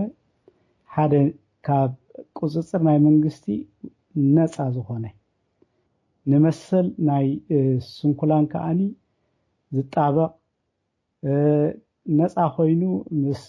ኣብ ውሽጢ ዘለው ሃገራውያን ምንጭታት ይኹን ናይ ወፃኢ ርክባት እንዳገበረ ዕድላት ናይ ትምህርቲ ይኹን ካልእ ሓገዛትን ንስንኩላን ዝርከበሉ መንገድታት ንምንዳይ ዝዓለመ እዩ ነይሩ ማለት እዩ እቲ ድሕሪኡ ዝኾነ ግን እቲ ማሕበር ብግብሪ ከም ሓደ እቲ መንግስቲ ክወስዶ ዝግብኦ ሓላፍነት ካይፈተወ ዝተሰከመ ኣካል ኮይኑ ማለት እዩ እንድሕር ኣብ ከምኡ ደረጃ ወዲቕካ ተናፅነት እንድሕዘ የለ እቲ ማሕበር ስንኩላን ኩናት ተጋደልቲ ክትብሎ እውን ናይ ባሓቂ ዘይግቡእ ሽሚኻ ትቦ ዘለኻ ማለት እዩ ሕጂ በዚ ምክንያት እዚ እቲ ዝተሓለነን እቲ ዝኾነን በበይኑ ከም ዝኾነ ክጠቕሰልካ ደስ ይብለኒ ምስ ኣብ ደገ ዘሎ እሞ ብምንታይ ክትኣሳሰር ሰማይን ምድርን ክትኣሳሰር ኣይክእልኒ ኣብዚ ቀዳማይ ነገር ስንኩል እንድሕር ኮይኑ ብቐዳምነት ይስራሕ ኣይስራሕ እቲ ሓደ ሰብ ብማእከላይ ደረጃ መነባብሮ ጥራይ ዘይኮነሲ ሕልፉ ክረክብ ከም ዘለዎ እቲ መንግስቲ ዝግባእ ምድግጋፍ ይገብረሉ ማለት እዩ ንዑ ጥራይ ዘይኮነ ንቤተሰቡ ስንኩላን ኣብ ኤርትራ እንድሕር ኮይኑ ምናልባት ኣይረኣኸን ትኸውን ኣብ ስኒትና ዘውፃኽዎ ፅሑፍን ነይሩ ብዛዕባ ስንኩላን ናይ ኤርትራ ከመይ ከም ዝመስል ኣብ ውሽጢ ዓዲ ዘለዎ ይኹን ዋላ ኣብ ስደት ዘለው ካባኻ ዝተኸወለ ይኮነን ብጣዕሚ ዘስካሕክሕ ኩነታት እዩ ማለት እዩ ስንኩል ተባሂሉ ናቱ ነፃ ዝኾነ መደቀሲ የድልዮ ነፃ ዝኾነ ክፍሊ የድልዮ ኩሉ እቲ መባእታዊ ዝበሃል ወዲ ሰብ ፍላይ ስንኩል ኩሎ ዝግብኦ ነገራት እዚኦም ግን ልክዕ ከም መባጊዕ ኣብ ሓደ ዳውጊንካ ዝምገቡሉ ይኹን ዋላ ማለሲ ነፍሶም ዝኣሊሉ ሸቓቕ ዝወፅሉ ግቡእ ፅሬቱ ዘይሓለወ ኩነታት እዮም ዘለዉ እቲ ሃገር ከ ነዚ ዝኸውን ባጀት ኢናድያ እንድሕር ኢልካ ክኸውን ኣይክእልኒ ገዛውቲ ተሃኒፁ ይበሃል ነይሩ ንስንኩላን ተባሂሉ ፕሬሲደንት እምን መሰረት ኣንቢሩሉ ኣብ መወዳእትኡ ከዓኒ ከምኡ ዝበሃል ኣይፈልጥን እየ ከም ዝበለ ብዝተፈላለየ መንገድታት ተገሊጹ እዩ ካብቶም ኣብቲ ስራሕ ዝተዋፊሮም ዝነበሩ ኣብቲ ናይ ህንፃ ስራሓት እውን ምስክርነት ዝሃብሉ እዩ ማለት እዩ ስለዚ እቲ መንግስቲ ብዝኾነ ይኹን መንገዲ ከተማ ኸንየላ ኣይግባእን እዩ ምክንያቱ ስንኩላና እቲ ዝግባእ ክንክን ይትረፍሲ ዋላ ክንዲ ዕስሪቱ ከማን ኣይረኸቡን እንድሕር ሓንቲ ሃገር ስንኩላና ብግቡእ ዘይትካነኾን ኮይና ነቶም በጃ ክሓልፉ ድልዋት ዝነበሩ ተጋደልታ እንድሕር ብግቡእ ዘይተኸብር ኮይና ጽባሕ ንግሆ መንዳ ኣሎ እሞ ሃገር ፀገም እንድሕር ኣጋጢምዋ በተጊሉ ምንታ ሃገሩን ህዝቡን ክወድቕ ዝብገስ ትኽክል ኣለኻ ታዩ ሙሉእ ብሙሉእ ማለት እቲ ብጻይነት ድብል ነበረ ቃል ንዓኻትኩም ክሳዕ ክንደያ ሜዳ ሰራሕልኩም ነይሩ ኣይፈልጥ እኔ ግን ንዓና ሕጂ ኣነ ከም ቀዳማይ ዙር ኣባል ቀዳማይ ዙር ሃገር ኣገልግሎት ኮይነ ክሓስቦ ከለኹ ካብ ሽዑዋን ጀሚሩ ግን ሓንቲ መዓልቲ ናይ ብጻይነት መንፈስ ርኢናሉ ኣይንፈልጥና ነተጋዳላይ ማለት ንሓድሕዱ ከምዚ ካብቲ ገባር ሸፋፈን ነይሩ ክኸውን ይኽእል እዩ ግና ንሓድሕዱ ግን ዝጠቅም ነገር ኣይነበሮን ሓደ ከዓ ጉዳይ ስንኩላንን ደቂ ስዋእትን ዝምልከት እዩ ነይርዎ ሕጂ ኣበዮም ገይሮም እቲ ብጻይነት ኢልካ ተሓስብ ምሳይ ተሰማዕ ዲኻ መጀመሪኡ ኣበይኻ ማለት ድሕር ናጽነሲ ስለምንታይ ቀልጢፉ በኒኑ ሞኒ ነዞም ብጾቶም ከኣብ ከም ዝበለ ኣካላቶም ድተሃሰዩ ስድራ ቤቶም ኣዝዮም ድኻታት ዝኾኑ ብድሕሪኦም ጠዋር ዘይብሎም ሓጋዝ ዘይብሎም መሊሶም ተጸወርቱ ንኾኑ ዘገደዶምሲ ናይቲ ፕሬዚደንት ጸገም ጥራይ ኢልካ ተሓስብ ኢኻ ኩሉ ግዜ እንታይ ድመስል እኳ እቲ ፕሬዚደንት ከም መራሒ ናይቲ ሃገር መጠን ዝኾነ ይኹን ኣብታ ዓዲ ዘሎ ቀዳማይ ተሓታቲ ንሱ እዩ ማለት እዩ ኩሉ ንበይኑ እዩ ከምኡ ዝገብሮ ወይ ዝውስኖ ክበሃልካ ኣይከኣልኒ ናይ ግድን ንዕኡ ኣብ ጎኑ ኮይኖም መምርሒታቱ ዘተግብሩስ ክህሉ ኣለዎም ማለት እዩ ኣብቲ ናይ ብጻይነት ዝበልካዮ እቲ ብጻይነት ኣብ ዝሓለፍናዮ ቃልሲ ንሕና ኣነ ክሓልፍ ስኻ ጽናሕ እንዳበልና ነቲ ከከፉ ከከቢዱ በጃ ኾንካ ክትሓልፍ ንብጻይካ ከዓ ድሕሪት ከተትርፍ ከምኡ እንዳበልና ኢና ሓሊፍና ብዘይ ቀልዓለም ማለት እዩ ስለዚ እዚ ብዝኾነ ይኹን መንገዲ እቲ ሰብ ክጠራጠረሉ ዘይግብኦ እቲ ዝነበረ ልዑል ተወፋይነት ንሱ እዩ ከዓ ኣብ ዓወት ኣብፂሕና ማለት እዩ ከምኡ እንተዘይነብር ነይሩ እዛ ሕጂ ንፈልጣ ዘለና ኤርትራ ናጽነት ዝዓቀበት ኤርትራ ኣይመሃለወትን ወይ ኣይመፀትን ነይራ እቲ ማለት ኣብ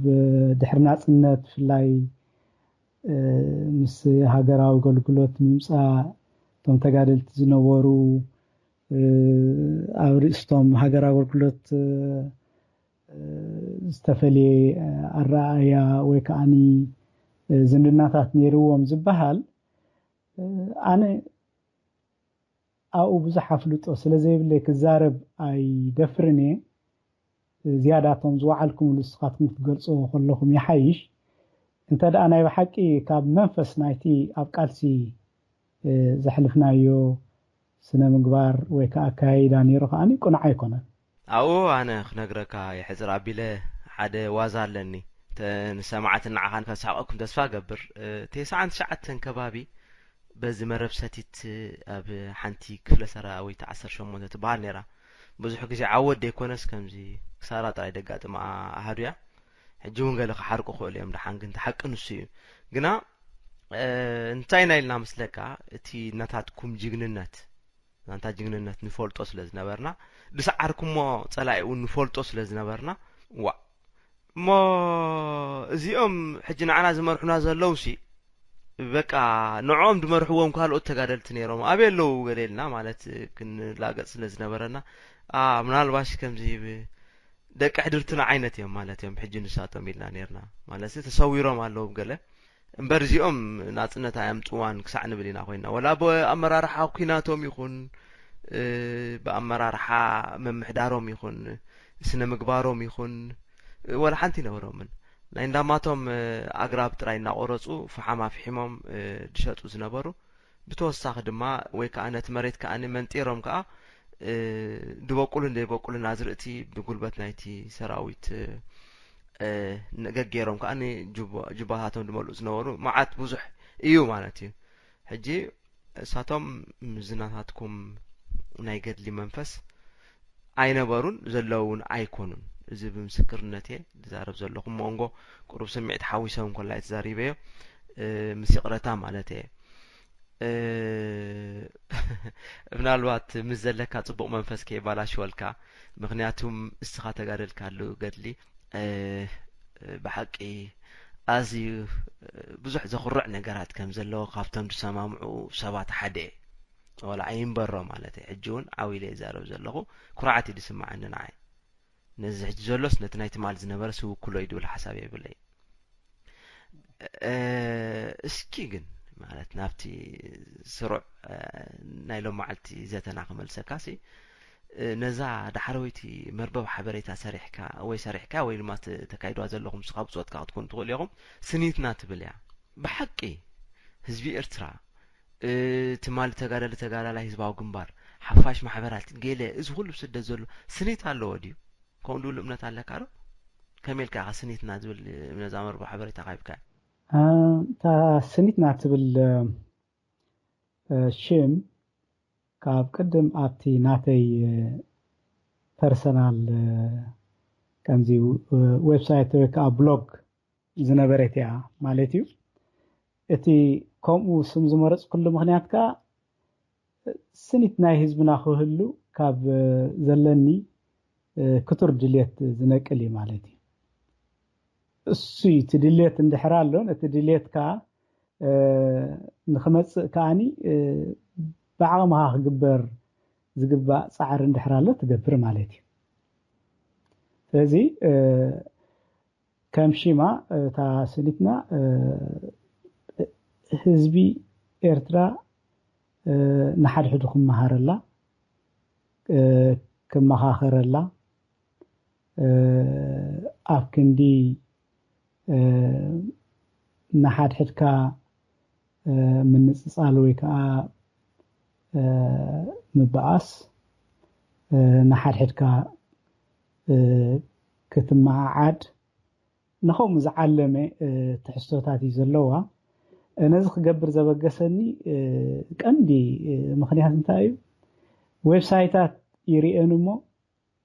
اتو زوص تحسوت تراخو نتن كالت ويب سايتات ينقف ويكا مالسي زي شومو غليه حد غزي تريو مالتي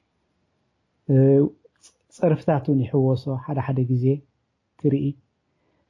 ناي راديو مدبراتون انتراخا دارغا كومتاز مساسل زنباليتات غلتري السطر زي كونه نعمنسي اب ኤረና እንተዳ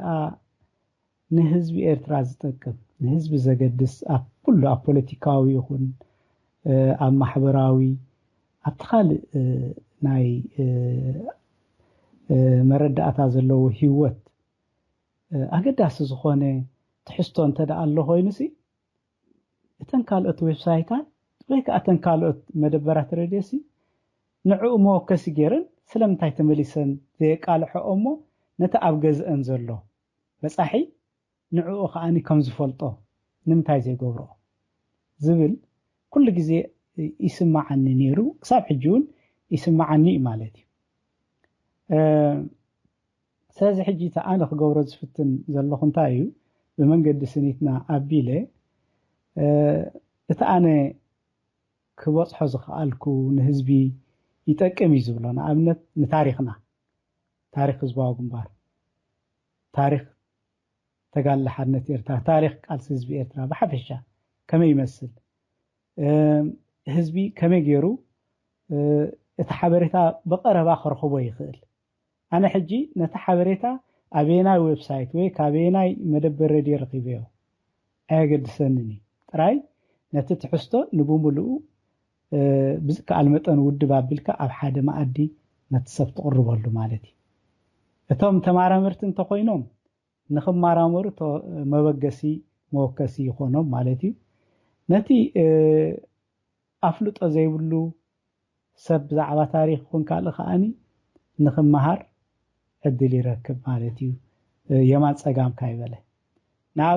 ንኣብነት ቀዳማይ ክፋል ኣብ ሓንቲ ረኺብካ ሓንቲ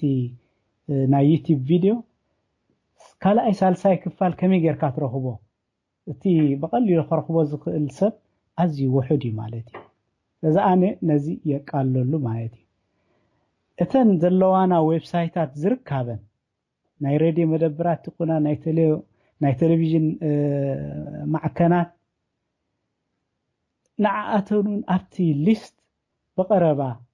ከም ዝህልዋ ይገብር ማለት ስለዚ እቲ ሰብ ክፉት ዝኾነ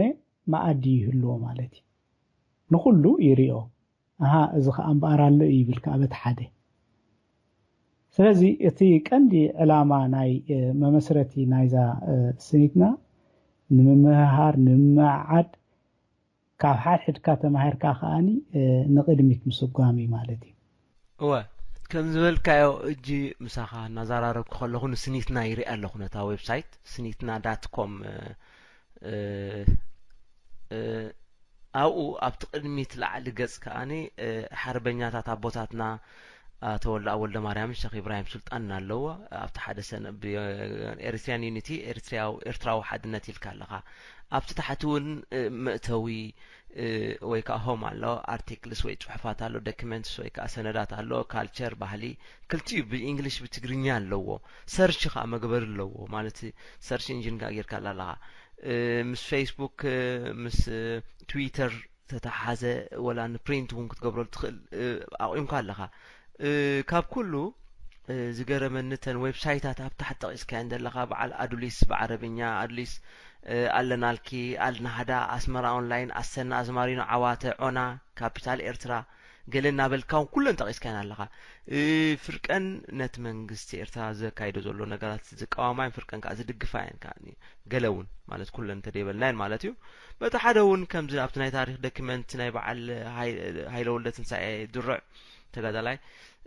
እዋን ለውጢ ዝበሎ ቪድዮታት ኣሎ ዶክተር በረኸት ኣብስላሴ ምስ ዓካዓካ ዝገበሮ ኢንተርቪዋት እውን ገለ ይሪእሉ ኣለኹ ማለት እዩ ኣብቲ ማእከል ከዓ ኣዝዩ ኣገዳሲ ዝኾነ እዋናዊ ዜናታት ተወሳኺ ዜናታት ካብ ኤሪቲቪ ከይተረፈ ጌርካ ኣለኻ ማለት ኢኻ ድምፅና ናይ ማለት ኤረና ኣሰና ኩለን ተን ራድዮታት እውን ኣብኡ ቦታ ረኺበን ኣለዋ በጣም ደገርም እዩ በጣም ጽቡቕ እዩ ከም ዝበልካዮ እውን ኣብ ሕሉፍ እውን ካብ ኩሉ ዳሓለፈካ ነገር ዘሎ ኮይኑ ዝቀረባስ ካብ ኣብ ካልእ ኮለን ምባል ናብ ስኒትና ምኻድ ይቀልል ጽቡቕ እዩ ነገር እዚ ማለት እዩ ኣብዘን ውሽጢ ደለዋ ካብዘን ተጠቂሰን ዘለዋ ክልተ ርእሲ ጥራይ ካሓተካ ክሓልፍ ምስቲ ዘለና ግዜ ሓንቲ ታይ ጽሒፍካ ኣለኻ ትርጉምን እንታይነትን ማለት ኣብ ተጠቂሱ ዘሎ ናይ ካልኦት እዩ بمسيناس تبهال أبركات صحفيو نوعيو كسعشام نايك فلود خداي بزعبا ترجمن انتاي نتن منجستن بانديران دبلي دلو نتا منجست بالقديفة نتا بانديرات رايك وزا أبزو وانزي بزعبا بانديرا نوعي زخونة أكاتعي زخونة كنتات نسمع لنا مو اسكي كمي رغب كابتي نتا حبري تاعتك كل خاسي بزح بزعبا بانديرا زقبر كتع كمي قاتدقفو ሰማያዊ ባንዴራ ናይ ህዝባዊ ግንባር ባንዴራ ገለና ተባሃለ እዩ ትኽትዕ ዝካየድ ዘሎ ሞ ቁኑዕ ድዩ ኣብዚ እዋን ምክትዑ ወይ ከዓ ከመይ ኢልካ ትሓስቦ ብሕፅር ዝበለ ኣብዚ እዋን እዚ ብባንዴራ ይኹን ብቋንቋ ኣልዕልካ ምዝራብ እዋን ይኮነን ዝብል እምነት ይዘለኒ ምክንያቱ እዚ ናይ ጽባሕ ንግሆ እቲ ቋማው ዝኾነ መንግስቲ ኣብ ኤርትራ ምስተተኽለ ብህዝቢ ኤርትራ ዝውሰን ሕቶ ስለ ዝኾነ ማለት እዩ ሕጂ ግን ፈቲና ጸሊና እቲ መንግስቲ ገይርዎ ዘሎ ባንዴራ ንዑ ኢና ከም መለለይና ሃገር ክንጥቀመሉ ንኽእል ማለት እዩ እዚ ክብል ከለኹ ኣነ ነታ ናይ ቀደም ናይ ፌደሬሽን ባንዴራና ኣይፎቶዋን ማለት ኣይኮነን ከምኡ ከስምዕ የብሉን ብሕብራ ክስዕበኒ ትኽእል ትኸውን ብትርጉማታ ከዓ እንድሕሪ መጽኢካ እዛ ናይ ሕጂ ዘላ ባንዴራና ክስሕበኒ ትኽእል ትኸውን ምክንያቱ ነቲ ምንቲ ሓርነት ዝፈሰሰ ደም ብቀይሕ ሕብሪ ኣብኡ ኣርያተላ ማለት እዩ ነፍስ ወከፍ ስእሊ ሕብሪ ድማ ነናቱ ትርጉም ኣሎ ኣብዚ ናይ ሓዳስ ባንዴራ ማለት እዩ ኣብታ ናይ ቀደሙ ክህሉ ክእል ኸውን ሕጂ ግን ግዜና ኣብ ከም ዝኾነ ጥፊ የብልና ንሕና ምክንያቱ ህዝቢ ኤርትራ ጽባሕ ንግሆ እዛ ባንዴራ እዚኣ ድምፀይ ዝሃብ ኩላ ኣይኮነትን ስለዚ ከም በሓድሽ ንሕና ባንዴራ ክንመርጽ ኣለና እንተይሉ ወይ ንዓ ክቅበላ ክእል እዩ ወይ ካልእ ክሰርሕ ክእል እዩ ወይ ከዓ ነታ ናይ ፌደሬሽን ዝነበረት ትሕሸና እውን ክብል ክእል እዩ እንድሕር ብዓብላሊ ድምፂ ህዝቢ ኤርትራ ንዓ መሪፁ ጽባሕ ንግሆ ብኸምኡ ኢና ክንከይድ ማለት እዩ ሕጂ ግን ብባንዴራ መበገሲ ጌርካ ኖ ኣነ እንድሕር ዚ ባንዴራ እዚ ሒዞም ዝመፁ ኮይኖም የለኹላ ናብታ ትመጽ ዘላ ሰላማዊ ሰልፊ ኣነ እንድሕር ከምዚ ኮይኑ ዝበሃል እንድሕር ኮይኑ ግን ነቲ ኣብ ጎንኻ ተሰሊፉ ነቲ ተካይዶ ፍትሓዊ ቃልሲ ሓይልኻ ሙግዳል ወይ ከዓ ምንካይ ማለት እዩ እጂ ኣብዚ ክንጥንቀቕ ይግባአና ማለት እዩ እሱ ይኮነን ትሕቶ ህዝቢ ኤርትራ ባንዴራ ዘይኮነ ስእነት ባንዴራ ዘይኮነ ኣብዚ ኩሉ ኣውዲቕዎ ዘሎ ስእነት ፍትሕን ስእነት እቲ ቁኑዕ ዝኾነ ፖሊስን ምሕደራኒ ማለት እዩ ስለዚ ንሕና ንዕኡ ኢና ክንቃልስን እሱ እዩ ተቐዳምነት ዝግብኦ ማለት እዩ ስለዚ ንቅዋማዊ ስርዓት ንፍትሒ ንመሰል ምቅላስ ማለት ዋላ ሓንቲ ዝሕፍር ነገር የብሉ ስለዚ ንኸምዚ ከዓኒ ንኩሉ ንዕኡ ዝድግፍ ዘበለ ሓይሊ ኣብ ሓደ ከነምፆ ክንሓቕፎ ዳኣሊ ዘለና እምበር ከምዚ ስለ ዝበልካ ብኡ ክንፈላለ ኣይግባእኒ ኣብዚ ክርሳዕ ዘይብሉ ነዚ ከምዚ ዓይነት ኣተሓሳስባታት ከይተፈለጠልና ዝጉስጉስሉ ካልኦት ሓይልታትን ኩሉ ክእል እዮም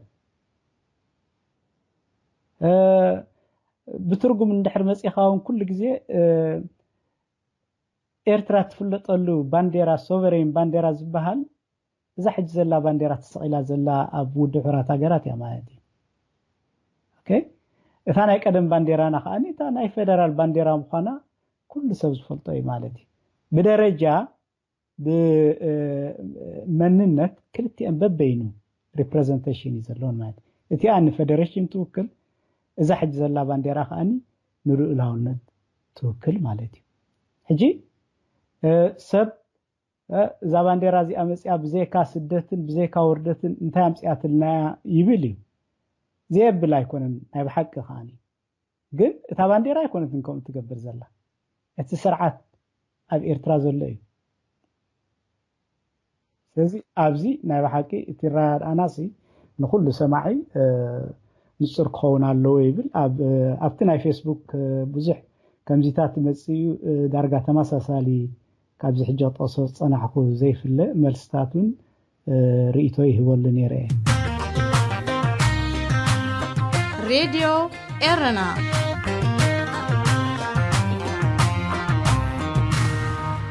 ኣብዚ ስኻ ስኒትና ትብለሉ ዘለኻ ግዜ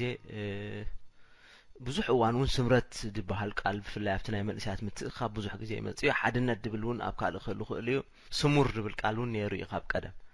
ግን ሕጂ እቲ ነቲ ሓድነት ነቲ ስምረት ነቲ ገለ ዝዘሊ ዝነበረ ኣካል ኣዝዩ ተፋታታኒ ዝኾነ እዋን ድመጽኡ ዘሎ ይመስል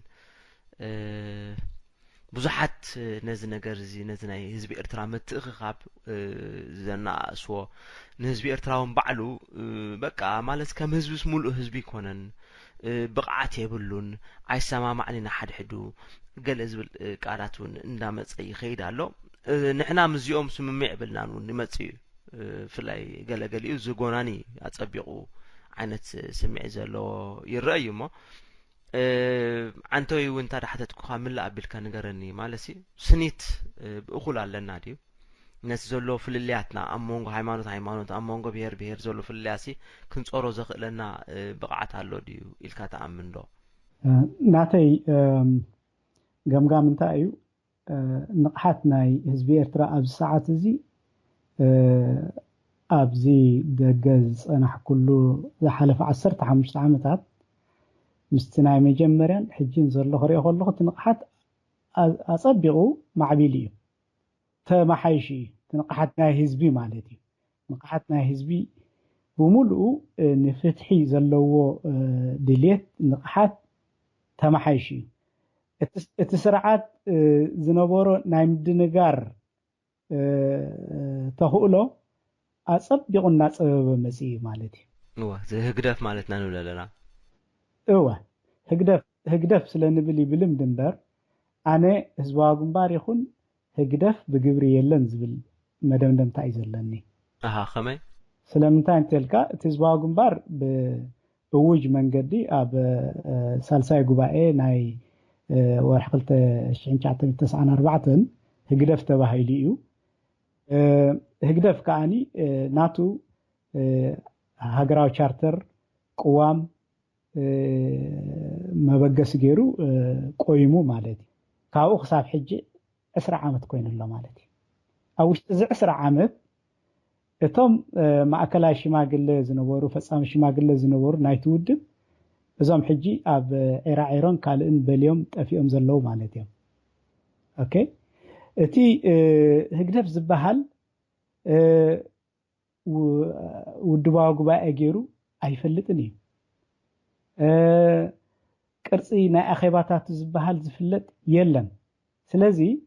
ብስም ህግደፍ ይኹን ህዝባዊ ግንባር እናሸቀጠ ንህዝቢ ኤርትራ ብፍላይ ነታ ኣብ ደገ ዘሎ ነታ ቀደም ዝነበረት ህዝባዊ ግንባር ልክዕ ከም መልኣኽ ዝፈልጣ ዝነበረ ገርሀኛ ኣብ ደገ ዝነብር ህዝብና የዳናግሮ ኣሎ እምበር ህግደፍ ዝበሃል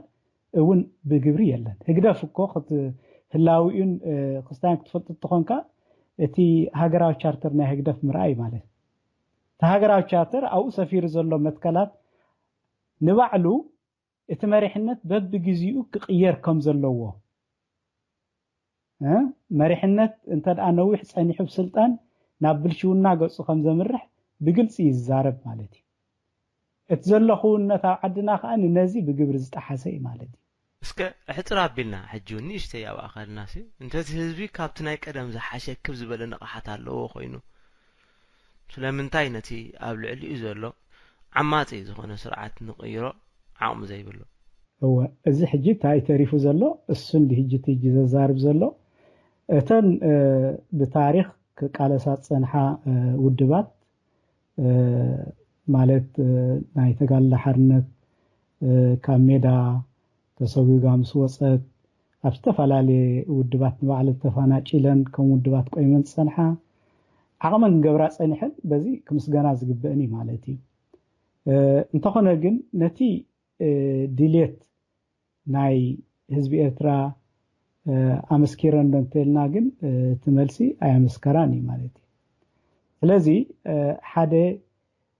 ንኹለን ውድባት ኣብ ሓደ ማኣዲ ናይ ቃልሲ ኣትሊስት በቲ ዝጸበበ እሳተን ኩለን ዝሰማማዓሉ ኣብ ሓደ ናይ ቃልሲ ስትራቴጂ ዝመጻሉ መንገዲ ክህሉ ነይርዎ እዚ ሕጂ ኣይኮነን ስለዚ ይኮነ እቲ ህዝቡ እውን ናይ ሓቂ ናቱ ድምፂ ዘዕስለሉ ሓደ ውዳበ ሃሰስ ይብል ኣሎ ነዚ መበገስ ምግባር ሕጂ ዝተፈላለዩ ናይ ህዝባዊ ምልዓላት በብ ዘውኡ ኣሜሪካ ኤውሮጳ ካናዳ ኮታስ ኣብ ኩሉ ተበግሶታት ኣሎ እዚ ግሎባል ኢኒሺየቲቭ እዚ ኣህግራዊ ተበግሶ ዓለማዊ ተበግሶ ንምልዓል ህዝባዊ ምንቅስቃስ ንምድንፋዕ ህዝባዊ ምንቅስቃስ ዝብሉን ኣሎ ኩሉ ትሕዝቱ ሕጂ እንተሪእኻዮ እንታይ እዩ እቲ ኣብ ደገ ንፍትሒ ዝፅውዕ ዘሎ ኣካል ኣበየናይ ውድብ ኣሎ ብዘይ የገድስ በብኸባቢኡ ኣብ ሓደ ጥርናፈ መፂ ወይ ከዓ ኣማዕቢሉ ሓያል ዝኾነ በሃገር ደረጃ ብዞባ ደረጃ ብዓለማዊ ደረጃ ከምቲ ናይ ቀደም ዝነበረ ሓያል ሓፋሽ ውድብ ናብ ከምኡ ዝመፃሉ መንገዲ ናብ ምዕባል ህጅቲ ፃዕር ዝግበር ዘሎ እዚ ብዝተፈላለየ ሰሚናራት እውን ይገልፅዎ ስለ ዝነበሩ ድሮ ሰሚዕካ ትኸውን ቶም ሰማዕቱን ኣስተውሂሎም ክኾኑ ይኽእሉ ዝብል እምነት ኣለኒ ሕጂ ንሕና ናብዚታት ገጽና ክንጸቅጥ ኣለና ማለት እዩ እዚ ብግዲኡ ነተን ውድባት እውን ነተን ዝጸንሓ ውድባት ሓደ ጽቡቕ ኣጋጣሚ እዩ ማለት እዩ ሳተን ነዚ ክድግፎ ጥራይ ዘለዎን ምክንያቱ ህዝቢ እንተደኣ ተወዲቡ እሳተን ካኒ ናይ ፖለቲካዊ ስራሕን ዝደልያ ኣባላት ድሕደልየን ካብኡ እውን ክመፀን ይኽእል እቲ ኣባል ዝበሃል ማለት እዩ እቲ ሓፋሽ እውን ሓደ ውዳበ እንድሕር ኣሎ ኩሉ ግዜ እንታይ ዝብል ምስል ኣሎ ሓውሲ ሓንሳ ኣምስተ ኣጉደሲ ሰሓነ ኣይትስእንያ ዝበሃል ምስል ኣሎ ማለት እዩ በቲ ናይ ቀደም ናይ ግዜ ሰውራ ጭርሖና እውን ንጣር ቁልዒ ሻኻ ተባርዕ ዝበሃል ኣሎ ሕጂ ኩሉ ግዜ እቲ ዝበሃል ዘሎ እንድሕር ሓንሳብ ተበጊሱ እቲ ማጆሪቲ ዝበሃል ስኢሉ ተስፋ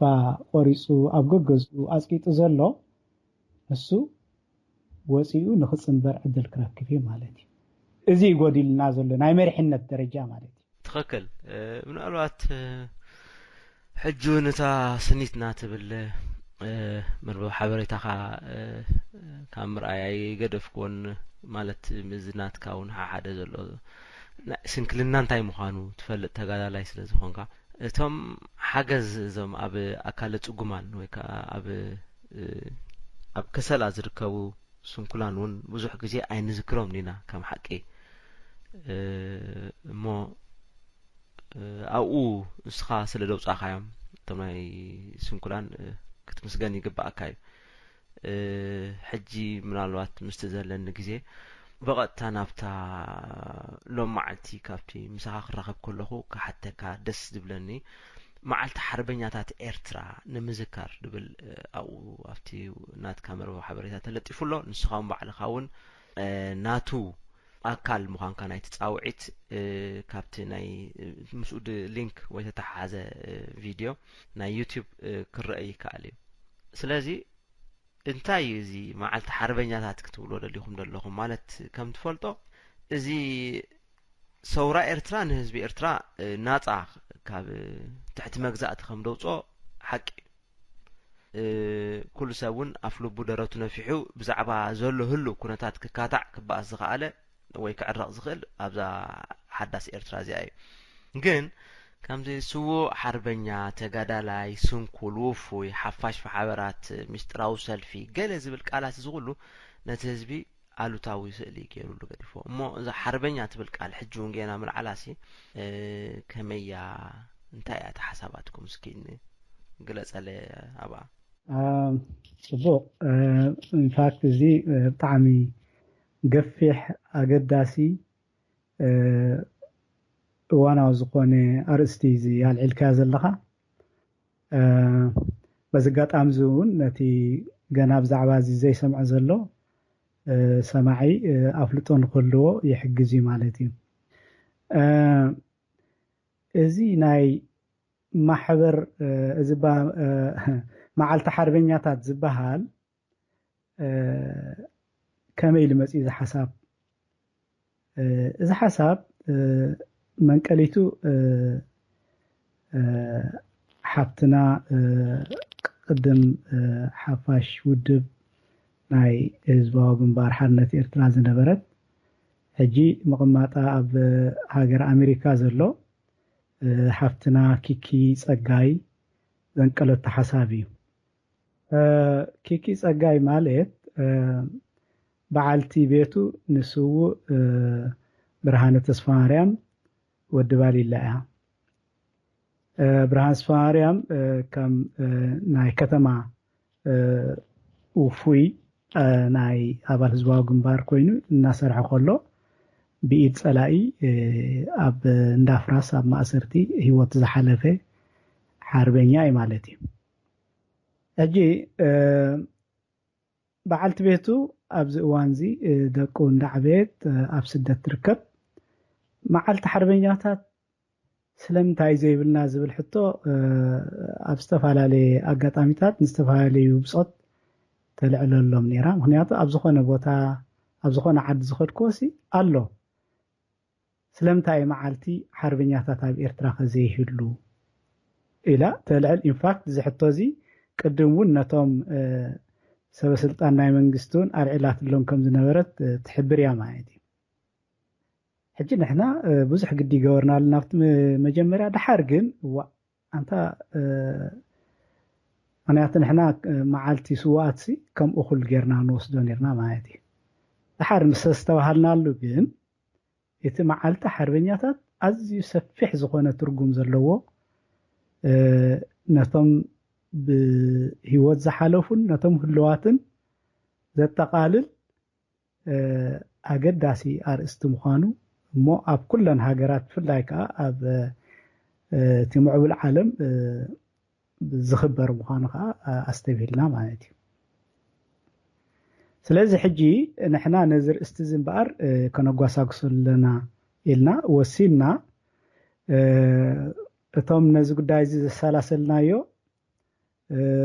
ተጋደልቲ ናይ ተጋድሎ ሓርነት ዝነበሩ ኣለዉ ተጋደልቲ ናይ ህዝባዊ ግንባር ዝነበርና ኣለና ማለት እዩ ስለዚ እዞም ሰባት እዚኣቶም ብገጹን ኣይንፋለጥን ብኣካሉን ተራኺብና ኣይንፈልጥን እንተኾነ ግን ብኦንላይን ብፍላይ ከዓኒ ኣብ ድምፂ ኤርትራ እዚ ናይ ናዝ ዘካይዶ መደበር ሬድዮ ብኡ ስለ ዝተራኸብና እቲ ርክብና ሕጂ ብቴሌኮንፈረንስ መልክዕ ቀጻሊ ቀፂልናዮ ማለት እዩ ሕጂ እቲ ኣድላይነት ኣድላይ ከም ዝኾነ ብፍላይ ከዓ ኣብዚ እዋን እዚ ንገድልናን ንሰውራ ኤርትራ ብሓፈሻ ዘይስሙ መልክዕ ይወሃቦ ስለ ዘሎ ተጋዳላይና ዝነበረ ልክዕ ከም ሽፍታ ዝቁፅረሉ ብገለ ሰባት ወስታታት ይረአ ስለ ዘሎ እዚ ዘይሩ ከዓኒ ገለ ካብቲ ኣብ ዓድና ዘሎ ኩነታት ካብ ተስፋ ምቁራፅ ዝተበገሰ ክኸውን ከም ዝኽእል ስምዒታት ገለ እውን ኮነ ኢሎም ዝደፍኡሉ ሓይልታት ክህልው ከም ዝኽእሉ እሞ ብከምዚ ኣገባብ እቲ ሓርበኝነት ናይ ህዝቢ ኤርትራ ንምድኻሙ ዝዓለመ ስለ ዝኾነ ነዚ ብኣጋ ክንገጥሞ ኣለና እቲ ሓንቲ መግጠሚ ኣገባብ ከዓኒ እንታይ እዩ ነቲ ዝሓለፈ ቃልስና ክንኮርዓሉ ብሓርበኛታትና ክንኮርዕ ህዝብናን ሓርበኛታትናን ብሓንሳብ ሓንቲ መዓልቲ ፈሊና ኣብ ዓመት ነቶም ሓርበኛታት ሞስኦም ንገልፀሉ መዓልቲ ክህሉ ታሪክ ናብቲ ሓድሽ ወለዶ ብግቡእ ዝወራረሰሉ ማኣድታት ናይ ዘተ ክኽፈት ፃውዒት ክግበራሉ ኢልና ተሰማሚዕና ብኡ መሰረት ከዓኒ እቲ ፃውዒት ኣብ ኩለን ዌብሳይታትን መደበራት ሬድዮን መልእኽትታት ተሰዲዱ ማለት እዩ በዚ መንገዲ ዝውን ዋላ ነቲ መንግስቲ ጻውዒት ይኸደሎ ማለት እዩ ስለዚ ሓንቲ መዓልቲ ኣብ ዓመት ፈሊና ክንዝከራ ማለት እዩ ወል ሕጂ እዚ ቀዳማይ እዋንኩም ኣብ ድሓለፈ ነሐሰ 2016 ተራኺብኩም ነርኩም መስለን ተወሰኑ ሰባት ከምቲ ኣብቲ ቪድዮ ዝረኣኽዎ ናይ ዩቲዩብ ማለት እዩ ከምኡ ዲ ሓቀይደ እወ በዚ ኣብ ለንደን ዝገበርናዮ ኤቨንት ነይሩ ንሱ ብኻልእ ከዓ በብኸባቢኡ ከምኡ ነይሩ ማለት እዩ ግን እስኪ ከምቲ ዲፋይን ክትገብሩ ወይ ከዓኒ ነቲ ሓርበኛ ዝብል ቃል ክትርጉሞ ከለኹም ወይ ክዝርዝርዎ ከለኹም ናቱ መብርኽ ትብሉ ከለኹም ሲ እንታይ ኢልኩም እዮም ትብሉ ማለት ብዛዕባ እቶም ናይ ተጋድኖ ሓንቲ ኤርትራን ህዝባዊ ግንባርን ዝነበሩ ጥራይ ዲኹም ሓርበኛታት ትብሎም ወይስ ነዝናሃና ወለዶ እንታይ ኢልኩም እዮም ክትፅውዕዎ ብርግጽ ገሊኦም ሲ ማለት ስንክልናስ ኣብ ሓንቲ ዓመቶም ኣብ ህዝባዊ ግንባር ከጋጥሞም ምኽእል እዮም ከዓ ስንክልና ኣብ ሻድሻይ ወርሖም ከጋጥሞም ምኽእል ነይሩ ኸውን ወይ ከዓ ተሳትፎም ድሕሪኡ ከይህሉ ክእል እዩ ሎሚ ግን ገና ከም ትሪኦ ዘለኻ ዝመንእሰይ እዚ ብግዲ ንበዝሐ ኣብ ትሕቲ ውትድርና ቀጻሊ ይቕጽል ኣሎ ብስም ሃገራዊ ኣገልግሎት እዩ ነዚ እንታይ ይኹም ክትፅውዕዎ እንታይ ዓይነት ትርጉም እዮም ክትዎ እወ ሕጂ ብቐዳምነት እቲ መዓልቲ ሓርበኛታት ክውስን ዝኽእል ዝግብኦ እቲ መንግስቲ ማለት እዩ መንግስቲ ኤርትራ እዩ ልክዕ ከምቲ ካልእ ዕለታት ናይ ስዋኣት ንመዓልቲ ናጽነት ወዘተ ወዘተ መዓልቲ ፈሊሉ ዘሎ መዓልቲ ሓርበኛታት እውን ክውስንን ክፈልን ዝግብኦ እቲ መንግስቲ እዩ ማለት እዩ ንሕና ግን እንታይ ኢና ንብ ዘለና 25 ዓመት ሓሊፉ 26 ዓመት እኳ ኮይኑ ድሮ ስጋብ ሕጂ ነዚ ነገራት ዝንፍት መዓልቲ ናይ ምፍላይ ድሌት ኣይተራእየን ስለዚ ንሕና ብፍላይ ኣብ ደገ ዘሎ ኤርትራዊ ብዝተፈላለየ ካልእ ንፋሳት ይጽሎ ስለ ዘሎ ነቲ ቃልስና ምእንቲ ከይሃስስ እዚ መዓልቲ ሓርበኛታት ዋላ ብግዚያውነት ኣብ ደገ ከነተግብሮ ኣለና ጽባሕ ንግሆ እቲ መንግስቲ እንተደኣ ብኣዋጅ መልክዕ ኣውፂዎ እሞ መዓልቲ ፈሊሉ ንሕና ተሓጒስና ኢና ንቕበሎ ስለዚ እቲ ሕመረት ናይቲ ጉዳይ እንታይ እዩ ሓንቲ መዓልቲ ኣብ ዓመት ክትህልወና ስለዚ ኩሉ ምድላው ይግበር እቲ ሓርበኛ ዝበሃል ምስ ህዝቡ ኣብኡ ይእከብ ማለት እዩ ናብታ ሕቶኻ ንምምጻእ ሕጂ ሓርበኛ ዝበሃል መን እዩ እቲ ሓርበኛ ዝበሃል መን እዩ ዝብል ሕቶ ዝውስን እቲ ፓርላማ ናይ ሓደ ሃገር ወይ ከዓ እቲ መንግስቲ ናይ ሓደ ሃገር እዩ ማለት እዩ ግን ከም ርድእ ዝውሰድ ነገር ከዓ ኣሎ ንኣብነት ኤርትራ እንተደኣ መጺና ሕጂ ሓርበኛታት ናይ ኤርትራ ቅድሚ መግዛእቲ ዝነበረ ታሪኽ ቅድሚ መግዛእቲ ጣልያን ዝነበረ ታሪኽ ናይ ኤርትራ ዝነበሩ ኣዝዮም ብዙሓት ሓርበኛታት ኣለውና ኣብቲ ቪድዮታት እንተደኣ ምናልባት ዕድል ረኺብካ ኣስማተውን ገለ ኣልዒልና ነርና ክጥቀሱ ክእሉ ማለት እዩ ኣብዚ ናይ ቀረባ ናይ ኣርባዕታት ዝነበሩ ቃልሲ ድማ بقرة بان أبنت كم بعل أبونا ولد أبو المريم كم عبد القادر كبيرة كم أبونا إبراهيم سلطان كنذكر نخلنا أبنت بملو تي من تناصنت أبجد لي زوفرة إرتراوي برد كاي تسكمي أوش تجزء خوينو ناصنت قلباتن ህይወትን ዝወፈየ በሙሉ እዚ ሓርበኛ እዩ ማለት እዩ ዋላተን ንዴታ ኣብ ተጋደልቲ ዘተባብ ዓዴታት ህዝቢ ኤርትራ ሓርበኛ እዩ ማለት እዩ እዚ ኣብ ልኡላውነት ምዕቃብ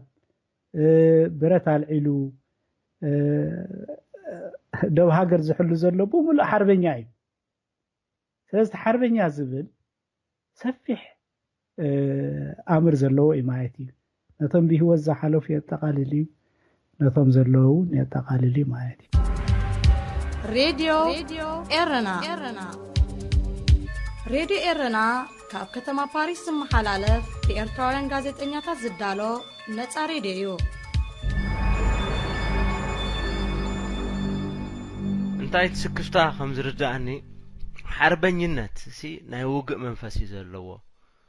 ውግእ እዚ መንግስቲ እዚ ሕጂ ናይ ሓርበኝነት ስምዒት ዘለዎ ማለት ከምኡ እናበለ ዝኸይድ ነው ከምዚ ናይ ጆን ካርሎ ደርፍት ዝክሮ ኢኻ ነርካ ነው ሓርበኛ ኸታ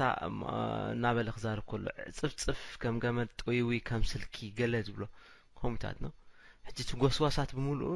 ውግእ ዝዕድም ስለ ዝኾነ ብዙሕ ሰብ ዝድግፎ ኮይኑ ስለ ዝሰማዓኒ ይቆም ኢለካ ነይረ ብርግጽ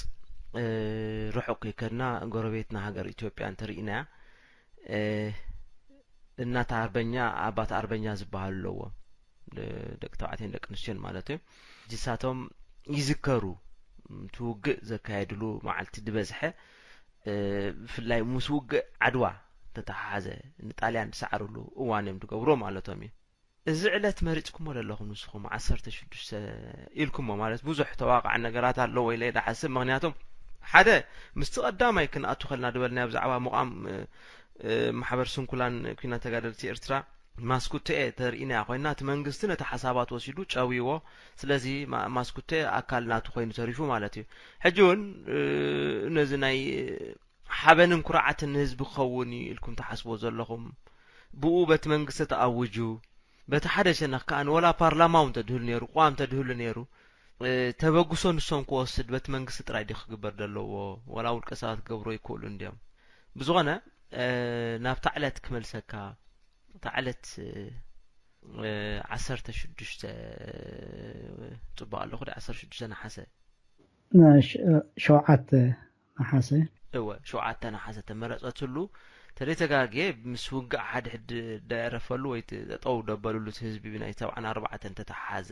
ዓይነት ያ ደላ እሞ ከመያ እዚኣ ማለት ውግእ ሓድሕድሲ እንታይ መለለይ ክኸውን ክእል ካውን ለዓል ዓበይቲ ዝኾነ ዓወታት ተፈጸመሉ ዕለታት ኣሎ እንዲ ኣብ ቃልሲ ህዝቢ ኤርትራ ናደው ኣሎ ወላ ናይ ውቃው እዛ ኣሎ ብድምሳስ ወላ ናይ ዳሓርዋይ እውን እዚ ናይ በዓል ስርሒት ፈንቅል ኣሎ ጠቕላላ ምሕራር ናጽነት ኤርትራ ኣሎ ከምኡታት ዳመሰለ ነገራት ደልዎ እንዶ ናይ ዓብን ካብኡ እወ ሕጂ ታይ ድዩ እቲ ኣይና ዕለት ይሓይሽ ዝብል ኩሉ ግዜ ኣብቲ መዓልቲ ሓርበኛታት ክውሰን ከሎ በሃገር ደረጃ እቲ ሃገር ንኩሉ ገምጊሙ እቲ ዓለት ዘለልየሉ መንገድታት ክውስን ማለት ባዕሉ ንሕና ግን እዞም ነዛ ሓሳብ ሕጂ ነጓሳጉስ ዘለና ሰባት ብዓቕምና እንታይ ኢና ጌርና ኦኬ እቲ ሓሳብ መቕቡል እንተደኣ ኮይኑ ኣብ ካልኦት ሃገራት ካ እንተደኣ ዝስራሓሉ ኮይኑ ንሕና ሕጂ ነታ ዓለት ከመይ ጌርና ንምረፃ ዝብል ኣብ ውሽጥና ክትዓልዕልና ማለት እዩ በብወገንና ዳህሳስ ጀሚርና ሕጂ ነቲ ኩሉ ዝገበርናያ ዳህሳስ እታ ዝሰዓረት እዛ ናይ ውግእ ሕድሕድ ህዝቢ ታቦቱ ኣልዒሉ ብኣሽሓት ዝቁፀር ህዝቢ ከኣኒ ካብ ከተማ አስመራ ወፂኡ ንኩናት ሕድሕድ ኣብ መንጎ ተጋደልቲ ህዝባዊ ሓይልታትን ተጋድሊ ሓርነትን ደው ዘበለላ ወይ ከዓ ደው ከብለላ ስጉምቲ ዝወሰደላ መዓልቲ ንዓኣ መሪፅና እያ መሪፅና ምክንያት ካልእ እውን ከም ወተሃደር መጠን ዝኾነ ወተሃደር ወይ ተጋዳላይ እንተደኣ መምርሒ ናይ ውድቡ ጥሒሱ ካልእ ስጉምቲ ወሲዱ ኩሉ ግዜ ናይ ሞት ስጉምቲ ዝውሰደካ ማለት እዩ ወተሃደራዊ ስጉምቲ ታሪክ ክዝክሮም ዝግባእ ሕጂ 5 ተጋደልቲ ናይ ተጋድሊ ሓርነት ንትእዛዝ ናይ መራሕቶም ከየገደሶም ብኢደ ወንኖም ምስ ተጋደልቲ ህዝባዊ ሓይልታት ተራኺቦም ኣብቲ እዋንቲ ማለት እዩ እቶም ተጋደልቲ ህዝባዊ ሓይልታት ከኣኒ ነቲ ሓሳብ ተቐቢሎሞ ምክንያቱ ድልየት ናይ ህዝቢ ስለ ዝነበረ ሕጂ ሓንቲ ናይ ተጋደልቲ ሽማግለ ንክትቀውም ኣኽኢሉ ማለት እዩ ስለዚ እቲ መሪሕነት ናይ ክልቲኡ ውድባት እውን ነቲ ኩናት ደው ካብ ምባሉ ካልእ ምርጫ ዘይብሉ ኮይኑ ተሪፉ ማለት እዩ ስለዚ እቲ ድልየት ናይ ህዝቢ ኤርትራ ናይ ብሓቂ ንስምረት ዝነበሮ ድልየት ዝተጋህደላ ማለት እያ ተጋደልቱ ንስምረት ዝነበሮም ድልየት ብግብሪ ዘረጋገፁላ ሃንቀውታ ናይ ህዝቢ ሲ ናይ ብሓቂ ዝተንፀባርቀላ ማለት እያ ካብኡ እንዳሓር እቲ ሃገራዊ ስምዒት ኣብ ሙሉእ ኤርትራዊ ብፍላይ ከዓ ኣብቲ ከተማታት እንዳናሃረ እዩ መፅኡ ማለት እዩ ዳርጋ ኣብቲ ዝሰዓበ ዓመት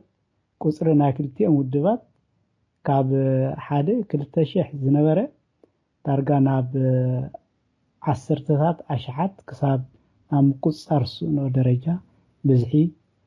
ዓብዩ ማለት እዩ ንፀላኢ ከዓ ሰፍ ዘይብል ክሳራታት ከነውርድ ክሳብ ናፅነቱን ተበፂሐ ማለት እዩ ኩሉ ግዜ ስጡም ኮይኑ ብዘይ ኣበር ተዛዚሙ ኣይበሃልኒ ናይ 81 ዝነበረ ኣሉታዊ ተመክሮ ምስጓግ ናይ ተጋድሎ ሓድነት ኤርትራ ካብ ሜዳ ኤርትራ ንባዕሉ እቲ ዝኸፍአ ታሪክ ናይ ዝሓለፈ ብህዝባዊ ግንባር ምድጋሚ እዩ ማለት እዩ ዋል እዚ ግን ምናልባት ሕጂ ካልእ ርእሲ ሰፊሕ ክኾነናይ ደይ ተጋድሎ ሓንቲ ኤርትራ እውን ህዝባዊ ግንባር ስዒራቶ ነይራ ዝትኸውን ብግምጥልሽ እውን ከምኡ ምኾነ ነይሩ ማለት እዩ ነይሩ እንዲ ማለት ሓራካ ብጀብሃ ከምቲ ቅንፀል ኮይኑ እተን ካብ ጀብሃ ዝተፈልያ ዝተፈላለዩ ውድባት ናይ ዕበል ናይ ህዝባዊ ሓይልታት ቀዳማይ ወገን ካልኣይ ወገን ዝበሃል እዚኣቶም ኩሉ ግዜ ብጀብሃ ወይ ከዓ ተጋድሎ ሓድነት ኤርትራ ዳርጋ ናይ ምህዳን ስጉምታት ይወሰደለን ነይሩ እዩ ነሰጊረን ሓሊፈን ማለት እዩ ዳሓር እዩ ኣብቲ ጉባኤ ናይ ካልኣይ ጉባኤ ናይ ዝሰዓበ ናይ ጉባኤ ናይ ተጋድሎ ሓድነት እቲ ከምኡ ዓይነት ዝውሰድ ዝነበረ ስጉምታት ጉጉይ ከም ዝኾነ ስለዚ ህዝባዊ ሓይልታት ከም ሃገራዊ ሓይሊ ክንቅበሎ ከም ዘለና ዝብል ውሳኔታት ኣብ ጉባኤ ዘጽድቕዎ ማለት እዩ እዚ ናይ ብሓቂ ተባዕ ስጉምቲ እዩ ከምኡ ኢልካ ምውሳን እውን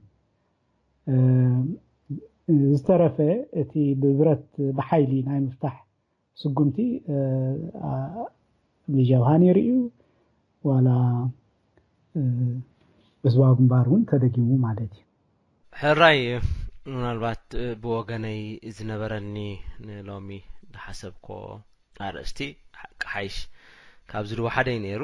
ግን ካብቲ ሳላቲ ስጡም ወሓዚ ናይ ሓበሬታ ምሃብ ተኽእሉኻ ከይተረዳእና ልዕሊ 1 ሰዓትን 4 ደቂቃን ከባቢ ተዛሪብና እዚ ከዓ ነዊሕ እዩ ግን እቲ ዕድል ስለ ፀንሐና ኢና ከምኡ ጌርና ከይድና እሞ ንዓኻ እውን መገዲ ጉዕዞ ስለ ዘለካ ኣብዚ ክውድኤ ምናልባት ሕፅራ ቢልካ ኣነ ደልዓልኮ ክትብሎ ዘለካ ነገር ተሎ ትዕድል ንዓኻ ክበካ ኣራይ ፅቡቅ ኣነሲ ኩሉ ግዜ ተሰክፈኒ እንታይ ኣሎ እዚ ንፍትሒ ዝንቀሳቀስ ዘሎ ሓይሊ ናይ መንእሰያት ኤርትራውያን እዩ ማለት እዩ መጀመርያ በቲ ኣወንታዊ መዳዩ ክጠቅስ ደስ ይብለኒ መንእሰያት ኮይኖም ናይ ብሓቂ ንፍትሒ ምልዓሎም ክምስገኑ ዝግብኦም እዩ ዝገብርዎ ፃዕሪ እውን ናይ ብሓቂ ክነኣዱ ኣለዎም ግን ክእርምዎ ዝግባእ ወይ ከመሓሽዎ ዝግባእ ኣካይዳ እውን ኣሎ ዝብል ናተይ ገምጋም ስለ ዘለኒ ቁርብ ርእቶ ክህብ ይደሊ ኣብዚ እንታይ እዩ ሓሓሊፉ ዝስማዕ ወይ ከም ተርእየታት ዝረአ ዳርጋ ካብቲ ብገድሊ ዝሓለፈ ተጋዳላይ ማለት ዓበይቲ ኣያታቶም ዝሓለፉ ተሞክሮ ካብኡ ተነፂሎም ዝኸዱ ዘለዎ ኮይኑ ይስምዓኒ ማለት እዩ ከምኡ ክኸውን ኣይግብኦን እዩ ምክንያቱ እንድሕር ደኣ ነቲ ዝሓለፈ ተሞክሮ ካብቶም ኣብኡ ዝወዓሉ ካብኣቶም እንተ ደኣ ዘይተማሂርካ ምስኣቶም ጎን ጎን ኮንካ ሓቢርካ እንተ ደኣ ዘይሰሪሕካ ልክዕ ከምዚ ዓንዲ ዘይብሉ ዳስ ከምኡ ኢኻ ትኸውን ማለት እዩ ውድባት ናይ እዚ ሕጂ ንቃልሲ ተበጊሱ ዘሎ ናይ መንእሰያት ውድባት እውን ዳርጋ ካብ መዓልቲ ናብ መዓልቲ ሓደስቲ ውዳቤታት እናመፀ ፋሕፋሕ ክብል ክፈናጨል ይረአ ኣሎ ማለት እዩ ስለዚ እቲ ክኸውን ዝግብኦ እንታይ እዩ እቲ ታሪክና ዝሓለፈ ታሪክና ብግቡእ ክንመሃረሉ ክንግምግሞ ኣለና እቶም ኣያታትና ኣብኡ ከም ዝሳተፉ ክንገብር ኣለና እቶም ተጋደልቲ ብተመክሮ ዝሓለፍና ተመክሮ ዘለና እውን ነዞም መንእሰያት እዚኣቶም ንምድጋፎም እቲ ግቡእ ተራና ኣብኡ ክንፃወት ይግባአና ማለት ስለዚ ናይ ክልቲኡ ማለት እዩ ስለዚ ዝክልቲኡ ተደጋጊፉ ጥራይ እዩ ለውጢ ከምፅእ ዝኽእል ሕዑ እቲ ሓይሊ መንእሰይ ነቲ ፀፅቡቁ ይወስዶ ነቲ ኣሉታ ዝተረኣየ ኣብቲ ታሪክና ከዓኒ ንኸይደግሞ ብዝለዓለ ጥንቃቄ ንስምረቱ ኣቲር ዝሕዘሉ መንገዲ ክሓስብ ኣለዎ ይብል ማለት እዩ ቅድም EYSNS ይበሃል ነይሩ ድሓር EYSC ተፈጢሩ እቲ EYSNS ዝበሃል ከድሓር ከዓ ስምረት ዝበሃል ከዓ መፅዩ ስምረት ዝበሃል ከዓ እንደገና ከዓኒ ዝተፈላለዩ እናቱ ካልእ ክፋላት ኣለዎ መስለኒ ምክንያቱ ሕጂሲ ንኸተለለዩን ብጣዕሚ ኣፀጋም እንዳኾነ ይመፅእ ኣሎ ማለት ስለዚ መንእሰይ ወለዶ ናይ ብሓቂ ክልብም ኣለዎ ካይ ሰመርካ ዝመፅእ ዓወት የለን ዋላ ክሰምር እንተዘይደለካ ኣብ ሓደ ውድብ ኣትሊስት ኣብ ሓደ ስትራቴጂ ኣብ ሓደ ናይ ሓባር ስጉምቲ ክትከይድ ኣለካ ንኣብነት ሕጂ እዚ ናይ ጀነቫ ይኹን ናይ ካልእ ዝነበረ ውዳቤታት ዝግበር ከሎ ንዕኡ ብዙሕ ኣድላይ ይኮነን ዝብከምኡ ዝመፅእ ለውጢ የለን ኢሎም ንኸይከዱ ዝወሰኑ ውዳቤ ናይ መንእሰያት ነይሩ ካብዚ እንተ ናይ ስምረት ይኹን እንተ ናይ ካልእ ይኹን ኣብ ኣፍና ዝዛረቡና ዝነበሩ ማለት እዩ ስለምንታይ ከምኡ ክኸውን ስለዚ ኣብቲ ንፍትሒ ንመሰል ኮታሲ ኣንጻር ግህሰት ሰብኣዊ መሰላት ዝግበር ቃልሲ እቲ መንእሰይ ሓይሊ እንተ ደኣ ብሙሉእ ድምፂ ብሙሉእ ሓይሊ እንተ ደኣ ዘይተሳቲፍዎ እቲ ዓወት ደኣ ብኸመይ ክመፅእ ዝድለ ዘሎ ተጋደልትኻ እንድሕር ደኣ ኣባኻ ኣብ ጥቓኻ ከምዘይቀርቡ ጌርካዮም ከ ብኸመይ ኢኻ ደኣ እሞ ዓወት ከተምፅእ ትደሊ ዘለኻ ፅባሕ ንጎ ኸ እቶም እስኻ ትወልዶም ደቅኻ ኸ ልክዕ ብኸምኡ ዓይኒ ክጥምቱካ ከም ዘለዎም ዲኻ ክትገብር ንሱ ኸፅቡቕ ድዩ ሓንቲ ሃገር እኮ ካብ ወለዲ ናባና ካባና ከዓ ናብ ደቅና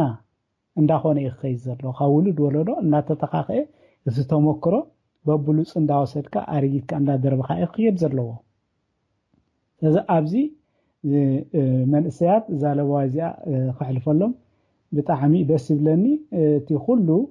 ኣብ ገገዝኡ ኣፅቂጡ ዘሎ ከዓኒ ኣይንፍራህ ንውፃእ ድምፅና ነስምዕ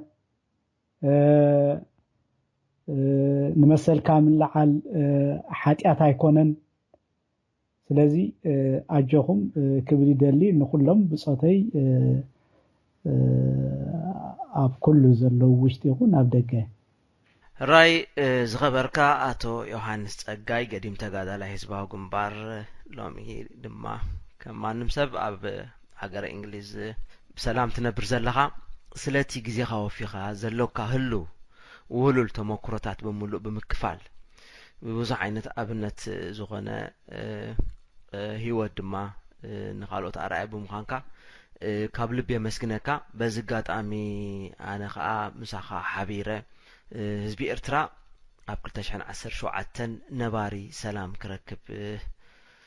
ከምኡውን እቲ ኣብ መንጎ ተፈላለዩ ውልቀ ሰባት ዘሎ